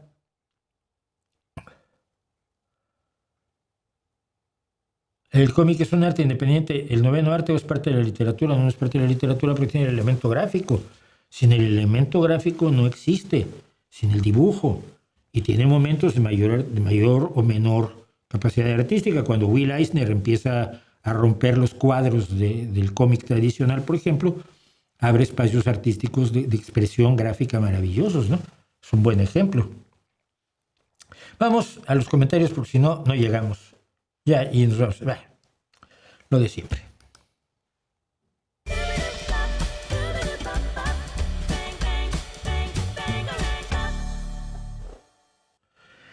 Bueno, decidí que pueden llamarse los comentarios newtonianos porque aunque no me rima, a mí me gustaban los comentarios perdularios o cualquier temerarios porque rimaban, pero son los comentarios newtonianos a raíz de algo que escribí sobre los comentarios de la semana pasada, que decía yo, que a cada comentario le corresponde su contracomentario, que es a lo que me dedico yo. Y entonces pues es como la ley de Newton, a toda acción corresponde una reacción y a todo comentario corresponde un recomentario. Vamos a empezar con mi queridísimo Max de Mendizábal. Max, gran compañero de andanzas de lo más diversas y del grupo aquel que se hizo alrededor de un BBS en aquel entonces cuando no había internet para todos, solo para los universitarios de ciertas universidades de Estados Unidos, pero teníamos los BBS, los tablones, y ahí se hizo el gran grupo de amigos que tengo yo hasta la fecha, con Max, con el Toño, que es un gran escritor y que era el que ponía música a mis letras, con mi carnalita Sarabá, toda una peña de gente maravillosa que nos encontramos en el ciberespacio cuando todavía no lo pavimentaban, cuando la supercarretera de la información era de terracería, como decía algún amigo. Bueno, entonces pongo a Max porque ya que me viene a regañar, que sepan ustedes que es mi cuate. Dije que la película no me gusta lo que hizo Peter Jackson por no meter a Tom Bombadil del Señor de los Anillos. Y me dice Max, no exageres, cada una de las 3 películas de Peter Jackson dura 4 horas y cacho en su versión extendida. No había forma de poner todos los personajes y ni modo, el gran Tom Bombadil fue de los eliminados. Y respondo yo, me sigue pareciendo inaceptable. Tom Bombadil es una fuerza antigua, es el único inmune al anillo, es el que salva a los hobbits y les permite obtener sus espadas. Yo no lo habría eliminado. El misterio se puede contar en 6 minutos y no se lo voy a perdonar a Jackson, aunque haya dirigido Get Back, que es una maravilla de la historia de los Beatles. Suerte, Max. Trick Soy. Saludos a Mauricio nuevamente inquiriendo sobre este tema. ¿Cuál es a su parecer el deporte, mejor dicho, espectáculo más mexicano de la lucha libre? Le encuentra interesante, me hace preguntas más.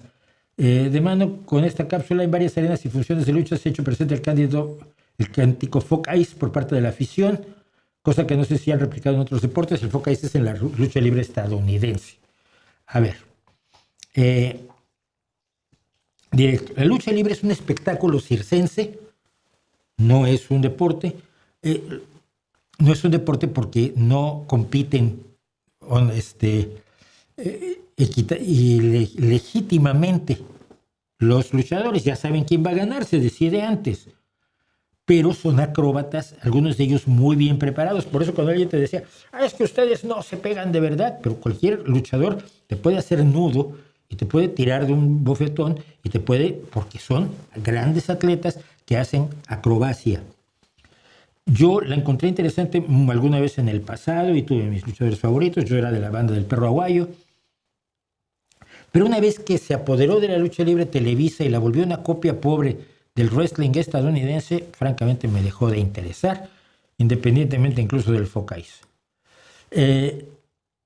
Ariel Esteban dice, habla muy bien, erróneo en sus afirmaciones sobre las creencias y la psicología. Ah, qué bueno. Gracias. Gracias por decirme que estoy equivocado sin demostrarlo. Verás, porque cuando yo te recomiendo esto, en lo sucesivo, Ariel Esteban, Siragusa Luna, si tú le vas a decir a alguien que esté equivocado, demuéstraselo. No le digas que esté equivocado porque nadie te va a creer, pierdes credibilidad. Y menos cuando usas argumentos como este de, lo de Freud y el psicoanálisis no sabía que está fuera de la terapia. Bueno, pues infórmate. Tendré que avisar en Argentina y España que dejen de trabajar psicólogos y psiquiatras delincuentes, sobre todo en Argentina, muy importante, por favor, hazlo. Reducir a magia ciertas técnicas denota falta de lectura. Usted se presenta como el de la palabra verdadera, muy soberbio, señor. No. Yo no me presento como el de la palabra nada. Yo simplemente te cuento lo que la ciencia sabe. Soy periodista. Yo no tengo los datos. Yo voy por ellos. Es lo que deberías hacer tú.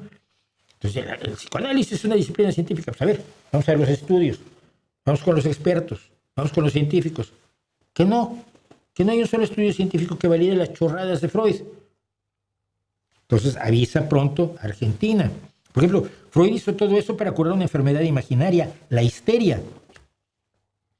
El psicoanálisis curaba la histeria.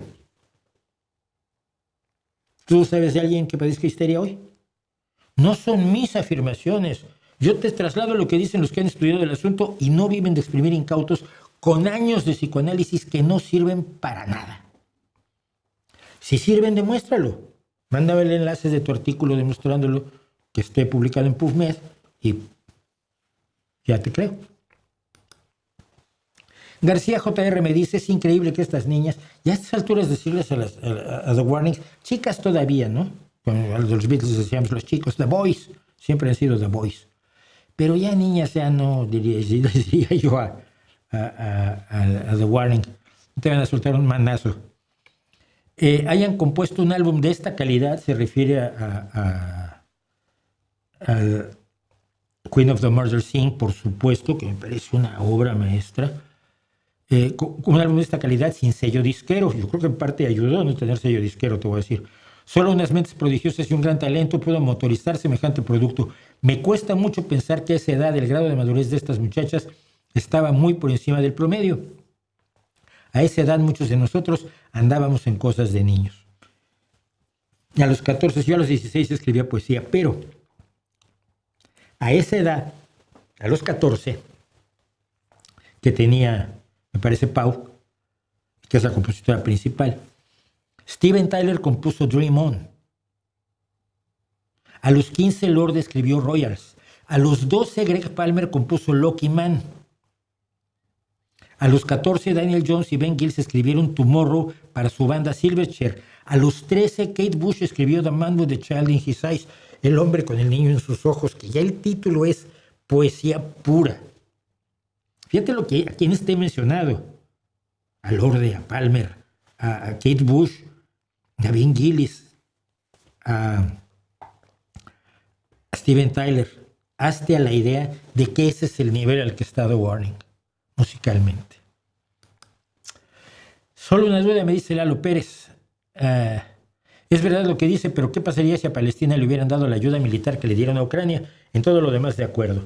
Y esto es muy importante que lo señalen, porque revela, y aquí no quiero ser malo con Lalo Pérez, que creo que lo dice de toda buena fe, no saben cómo funciona Palestina. No saben lo que está pasando. Y entonces es una solidaridad muy visceral, muy emocional, que no está basada en cosas con las que creo que serías mucho más solidario con el pueblo palestino si supieras quiénes son, que entre sus enemigos no solo está Israel, sino también Hamas y Egipto y Jordania. Y bueno, ¿a quién se le daría esa ayuda militar en Palestina? Palestina no tiene ejército, no tiene un sistema electoral. Jamás se apoderó del gobierno de Gaza en 2007 prometiendo que había cambiado y que se iba a ocupar del pueblo palestino y que ya no tenían como único objetivo la destrucción de Israel, y era falso. Su único objetivo sigue siendo la destrucción de Israel. El pueblo palestino no le importa a Hamás. Y por eso hay que despreciar a quien llega como Judith Butler a decir, es que Hamás es un órgano de resistencia. No. Los palestinos tienen la obligación, según Hamás, de ser shahids o mártires que deben morir si ese es el precio para que Israel caiga. Han usado al pueblo palestino como escudos humanos. Han dejado que sean masacrados mientras sus líderes de Hamás se lo pasan pipa en Teherán. A ellos les da igual. Y por supuesto, no se volvieron a hacer elecciones desde 2007 para que el pueblo palestino expresara su opinión. Y de hecho, si como palestino se te oye hablar contra Hamás, tu destino es tan oscuro como lo es ante Israel. Dime a quién se le podía haber dado esa ayuda. Israel destrozó Gaza sin enemigo al frente. No peleó contra un ejército. Se dedicó a destruir objetos civiles y asesinar civiles. Muchos objetivos civiles que usaba Hamás para protegerse, como tener centros de mando abajo de los hospitales. Pero también voló muchos hospitales por si tenían centros de mando. No hay ninguna comparación en el caso de Ucrania con el palestino en el terreno donde tú quieres ponerlo. Y yo creo que la solidaridad la merecen ambos. Sigo. Abner M. Alvarado es John Watson. Esto viene de que comenté en la introducción a Holmes que había la duda de cómo se llamaba Watson. Y sí, efectivamente, dice de las memorias de John Watson, MD, doctor en medicina. Pero señalé que había la duda y Abner me comenta esto y le contesto. Su esposa, acuérdense que de toda la historia de Holmes, en el momento dado Watson deja de vivir con Holmes para irse, se casa y se va a vivir con su esposa. Y su esposa, en el cuento The Man with the Twisted Lip, el hombre con el labio torcido, llama a Watson James. Entonces me preguntan, bueno, pues a ver, si le habrá ido la olla a Conan Doyle a la hora de escribirlo. Y yo, es probable. Es una patada que se le fue y que nadie detectó. No me voy a comparar con Conan Doyle, que crea uno de los grandes personajes de la ficción para toda la historia de la humanidad. Pero en una modesta novela mía, La música de los perros, mi novela sobre una banda de rock de barrio, en todo un capítulo le cambié el nombre a la protagonista femenina. Se llama de una manera en toda la novela, pero en ese capítulo se llama distinto. No me di cuenta yo, no se dio cuenta el editor, no se dieron cuenta los correctores y no se dieron cuenta los lectores, o al menos nadie me lo dijo, hasta que una lectora me lo señaló como 6 o 7 años después de que se publicó la novela. Son cosas que pasan en la terrible literatura. Y ahora, con ustedes nuestro premio de esta semana, como siempre, un premio Elton con todo cariño.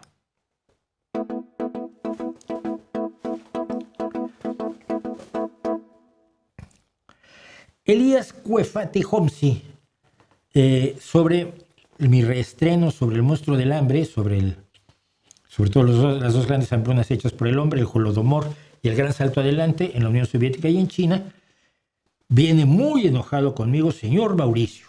Uy, yo me llamo Mauricio, me tiene que decir señor, pero bueno, oiga usted. ¿Por qué no menciona la hambruna a la que han sometido a los palestinos? ¿O es que no son seres humanos? La implicación de que lo hago por deshumanizar al pueblo palestino me lleva a responder con un poco de aspereza. Ganas de tocar las bolas. El vídeo es de antes de la guerra de Gaza. ¿Por qué solo te duelen las víctimas de Israel y no las de Rusia, el Partido Comunista Cubano o Kim Jong-un? Andy HO9BK dice, se ha demostrado que buena parte de la profesión está elegida antes de nacer. Y le pregunté, no me ha contestado, ¿quién, dónde y cómo demostró eso? ¿Te imaginas que antes de nacer estuviera elegida tu profesión como piloto de avión y naces en Babilonia en el 1300 antes de la era común? ¡Qué bajón! Bueno, abogado UCMP buscando chamba. Chamba es trabajo en México. Se los digo para que estén informados, porque por lo visto es un abogado desempleado. Dice, con la izquierda la libertad de expresión se perderá. No, sí, por eso los países con mayor índice de libertad de expresión son los países de la socialdemocracia nórdica. Y por supuesto, Trump no persigue la libre expresión cuando trata de censurar y deshumanizar a todos sus críticos. Todavía ayer estaba pidiendo que echaran a Jimmy Kimmel de su programa de Late Night. Y ni Pinochet, ni Videla, ni Orbán, ni Franco, ni Mussolini obstaculizaron jamás la libre expresión. Hablan sin saber de verdad. Las dictaduras funcionan igual.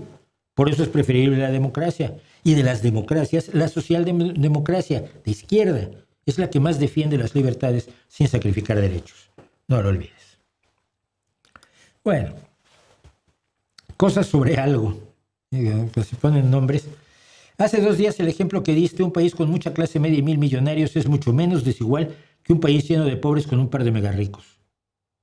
No, porque es la cantidad de personas que tienen mucho dinero la que hace la igualdad, la desigualdad.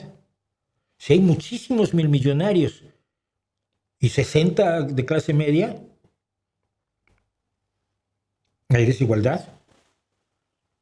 ¿Es menos desigual que un país lleno de pobres con un par de megarricos? No lo creo. La pobreza y la desigualdad están tan entrelazadas como el espacio y el tiempo. Eso sí es llevarse la física a pasear, emborracharla y luego tirarla al mar. La riqueza es única y no hay forma de disminuir la pobreza sin que los ricos ganen menos.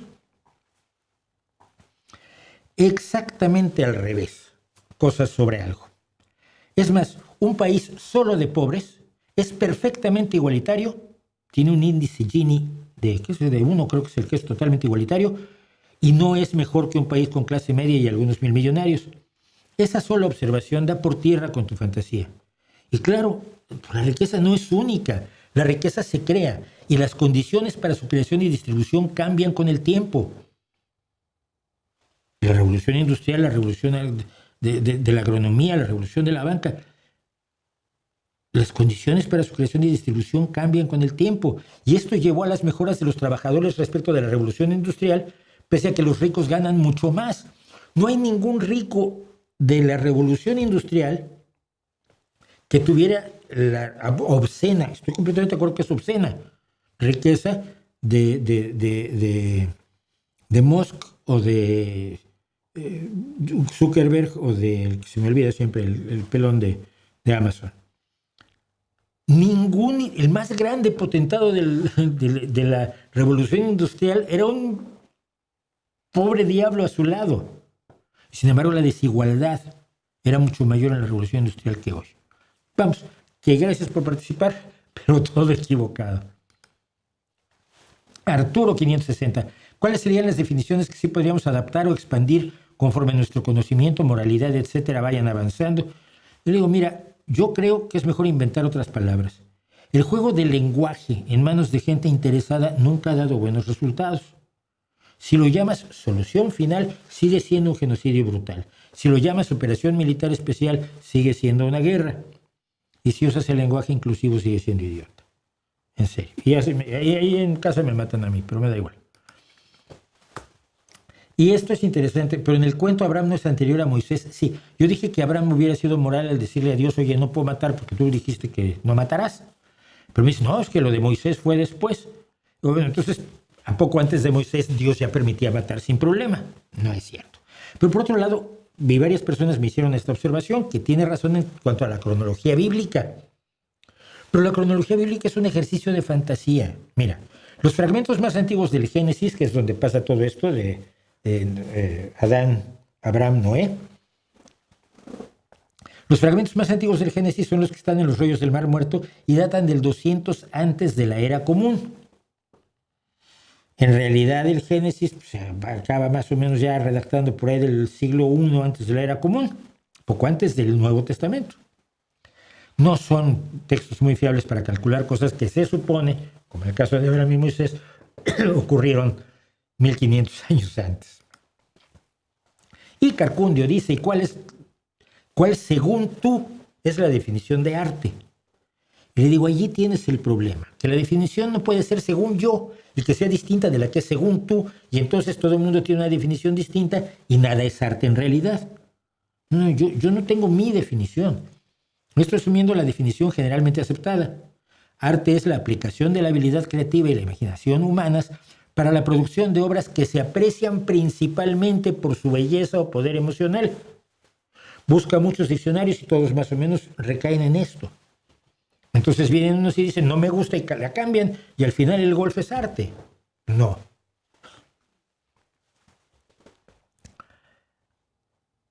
Bueno, con eso terminamos, fíjate qué barbaridad, terminamos con las 10:01, o sea que me da tiempo todavía de que veamos algo de lo que dicen.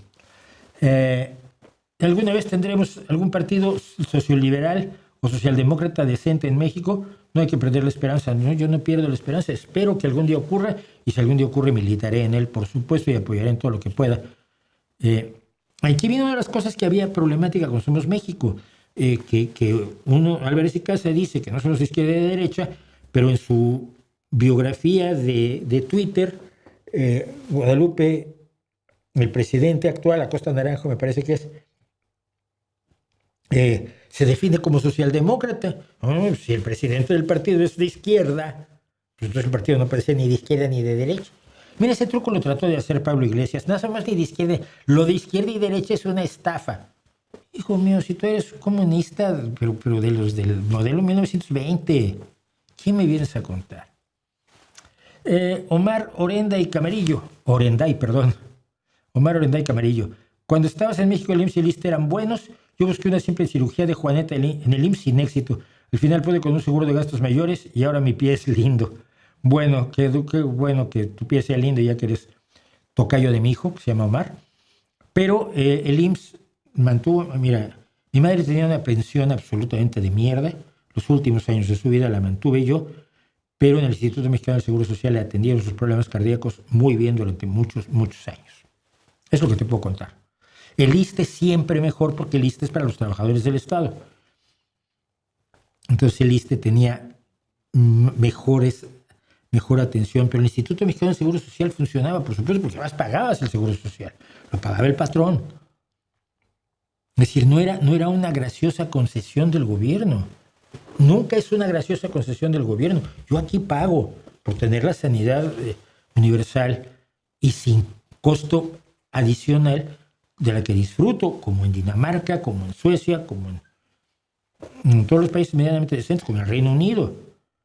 Entonces, sí, pero sí funcionaba mejor la salud pública en México. Una vez te vi criticando a Maradona por drogadicto. ¿No crees que fue tan solo una víctima de la drogadicción? Sí, es una víctima de la drogadicción, pero no me parece admirable que una víctima de la drogadicción puede provocarme compasión, pero no admiración, salvo cuando lo dejan. Por ejemplo, gente que ha dejado de beber y ha estado aquí. Mi querido amigo El Yayo, que acaba de sacar un segundo libro, probablemente lo traiga yo para hablar de ese libro. El Yayo, que cuenta la historia de su salida del alcoholismo, ¿no? Varias veces hizo campañas en contra de las drogas, sí, pero cuando hacía las campañas en contra de las drogas se estaba drogando. Es como el RAD que se hizo alguna vez, que a mí me parecía un ejercicio de hipocresía brutal, Rock Against Drugs, donde grupos de rock que tú sabías que se metían hasta el agua del florero, estaban haciendo el rock contra las drogas. Mira, sean payasos. Ojo que ese debate entre agencia y estructura es central en sociología y se expresa popularmente en esa idea de que el pobre es pobre porque quiere. No, el pobre no es pobre porque quiere. El pobre es pobre porque no puede dejar de hacerlo. Sí, ya entiendo. No, pero es que sí hay limitaciones estructurales, pero que dependen de la sociedad y de la economía, no del pobre, ni de sus ganas. Hablando de esto, ¿cómo definimos arte? Lo acabo de hacer. Se podría hacer una obra de arte interactiva para disfrutar en una consola con un mando, pero entonces la duda es si le puedes llamar juego. Si el objetivo es lúdico, es un juego. Sí. Es el objetivo.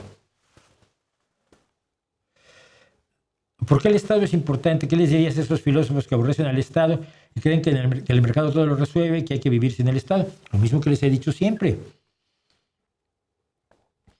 Si no hay reglas, si no hay Estado, yo les puedo robar todo lo que tienen. ¿Qué quieres que haya una ley en contra del robo?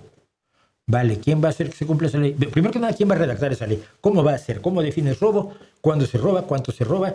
¿Qué penas hay para si alguien roba? Necesitas legislar, ¿no? ¿Quién va a legislar? tú, yo, o nos ponemos de acuerdo todos y nombramos a alguien que legisle, que sepa de leyes y este tipo de cosas. Tú ya tienes un legislativo, es el Estado. Antes era el rey solo. Yo creo que ha mejorado mucho. Luego, ¿quién lo hace cumplir? Espérate, está la ley. Pero yo voy y te robo todo lo que tienes tú, ejecutivo individualista antiestado. Te doy 2 bafetones, que también es legal, y me llevo todo lo tuyo, hasta tu perro. ¿Qué? Ah, que quieres que haya policía. Vale, ¿cómo se reglamenta la acción de la policía?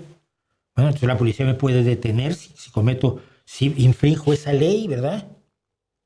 O sea, hay alguien que ejecuta la ley. Un poder ejecutivo. Ah, mira, el poder ejecutivo y el poder legislativo son 2 de las 3 patas del Estado moderno. Bueno, pues me van a meter a la cárcel y me van a encerrarme y a tirar la llave, ¿no? Hay que determinar si realmente te robé o tú eres malo y me estás acusando. Luego los patrones son medio así, algunos, no todos. ¿Cómo hacemos? Ah, mira, buscamos a alguien que sepa muchísimo de leyes y que sea, ante lo posible, honrado y que él lo juzgue. Hombre, buena idea. Mira, vamos entonces a tener un poder legislativo, un poder ejecutivo y un poder judicial. Y esos 3 conforman el Estado. Sin reglas te puedo robar y te puedo matar. Y tú puedes correr con tu automóvil sobre las aceras e ir atropellando gente. El mercado no va a resolver eso.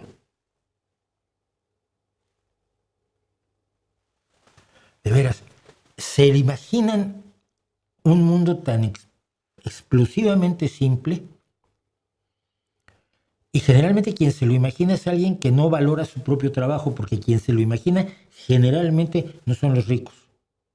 Son pobres con ansia de ricos, lo que llaman fachapobres.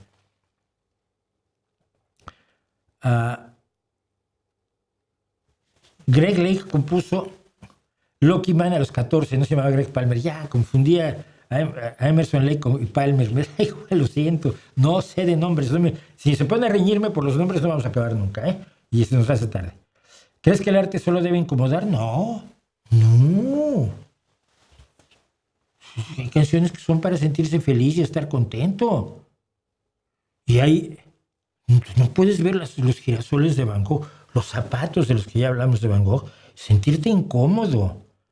Al contrario, la Capilla Sistina, no necesitas creer en nada para verla y decir, ¡oh! Es uno de los momentos más importantes de mi vida. Cuando me paré frente al Tribunal con Cuervos y cuando entré a la Capilla Sistina, mira, se cerró y dices, no puede ser. Después vi miles de fotografías y no te alcanzas a imaginar lo abrumador que es, ¿no? No. Hay creadores que dependen siempre de generar polémica. Está bien, es una forma de hacer arte, pero no forzosamente. Hay poesía que es para hacerte experimentar cosas hermosas. Cierto que Albert Camus fue el primero en plantear los límites morales de la revolución y el totalitarismo con su libro El hombre rebelde. No lo sé. No lo sé, lo que yo sé es que me adhiero mucho a una frase de Albert Camus cuando le preguntaron, ¿pero usted sigue siendo de izquierda? Él contestó, sí, a pesar de la izquierda y a pesar mío.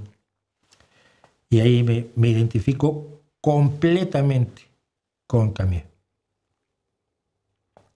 En los periodos de Lula, ¿en Brasil ha disminuido la pobreza y al mismo tiempo los empresarios han ganado más? Sí, y es lo que está pasando en España actualmente. Y ahora que el IBEX, que es el índice de la Bolsa de Valores de Madrid, ha roto todos los récords, cada semana está rompiendo récords, y tú no entiendes por qué esos mismos señores que están ganando dinero están pagando a los medios de derecha que van a acabar con el gobierno socialista para poner a Feijóo o a Ayuso, si mal nos va. No lo entiendo. El Génesis es del siglo V antes de Cristo, no del siglo I. El Génesis, no hay un solo trozo de documentación que data del siglo V antes de Cristo. No lo hay. Se dice que la tradición oral se remonta al siglo V, cual de todos modos es bastante malo para analizar el siglo, para datar el siglo XV antes, 1000 años antes. Pero no, el primer trozo de documento que tiene parte del Génesis son los rollos de Qumran. Un saludo colombo-alemán desde Suiza. Gracias, Circe. Te cambiaste de nombre, ¿no? Sí. Bueno, al menos este es más fácil de leer que el otro. Cuando dicen de izquierda y de derecha, generalmente son de derecha. De seguro son de derecha, dice Sun Inserpa. Sí, generalmente quien dice ni izquierda ni derecha, o es alguien de izquierda que te quiere engañar, como Pablo Iglesias, o o es de derecha, generalmente, sí. Deberíamos mandar a los libertarianos y anarcocapitalistas a enfrentar a una tropa de osos a ver qué pasa. Yo lo he propuesto en varias ocasiones. Soy individualista, no necesito a la sociedad. La sociedad es una imposición. Y se ha leído todo en Rand, hasta las comas se las ha creído. Y dices, vale, vete. Y mira que no te puedo quitar el conocimiento que ya te dio tu sociedad, porque todo lo que sabes, no lo sabes tú. Si sabes usar un martillo para construir una casa, es porque alguien te enseñó a usar el martillo e hizo el martillo. Pero bueno, no. Aunque te lleves todo lo que sabes, desnudo y al bosque. Y en unas 3 semanas encontraremos los restos. ¿Crees que aún se puede hacer música trascendental hoy en día? Sí. ¿Crees que hay edad límite para querer vivir de la música? No. No. Y hay gente que a edades bastante impresionantes ha acabado viviendo de la música, ¿no? Se data por crítica textual, por la filología, o sea, se data por la tradición oral, por lo que más o menos calculas que es la tradición oral. La tradición oral puede ser del siglo V, pero ¿cómo sabes cuánto se deformó de entonces acá? Si no tienes textos, es una especulación, sería una interpolación, no, sería una extrapolación, ¿no? Extrapolas, bueno, pero es una extrapolación con muchísimos riesgos.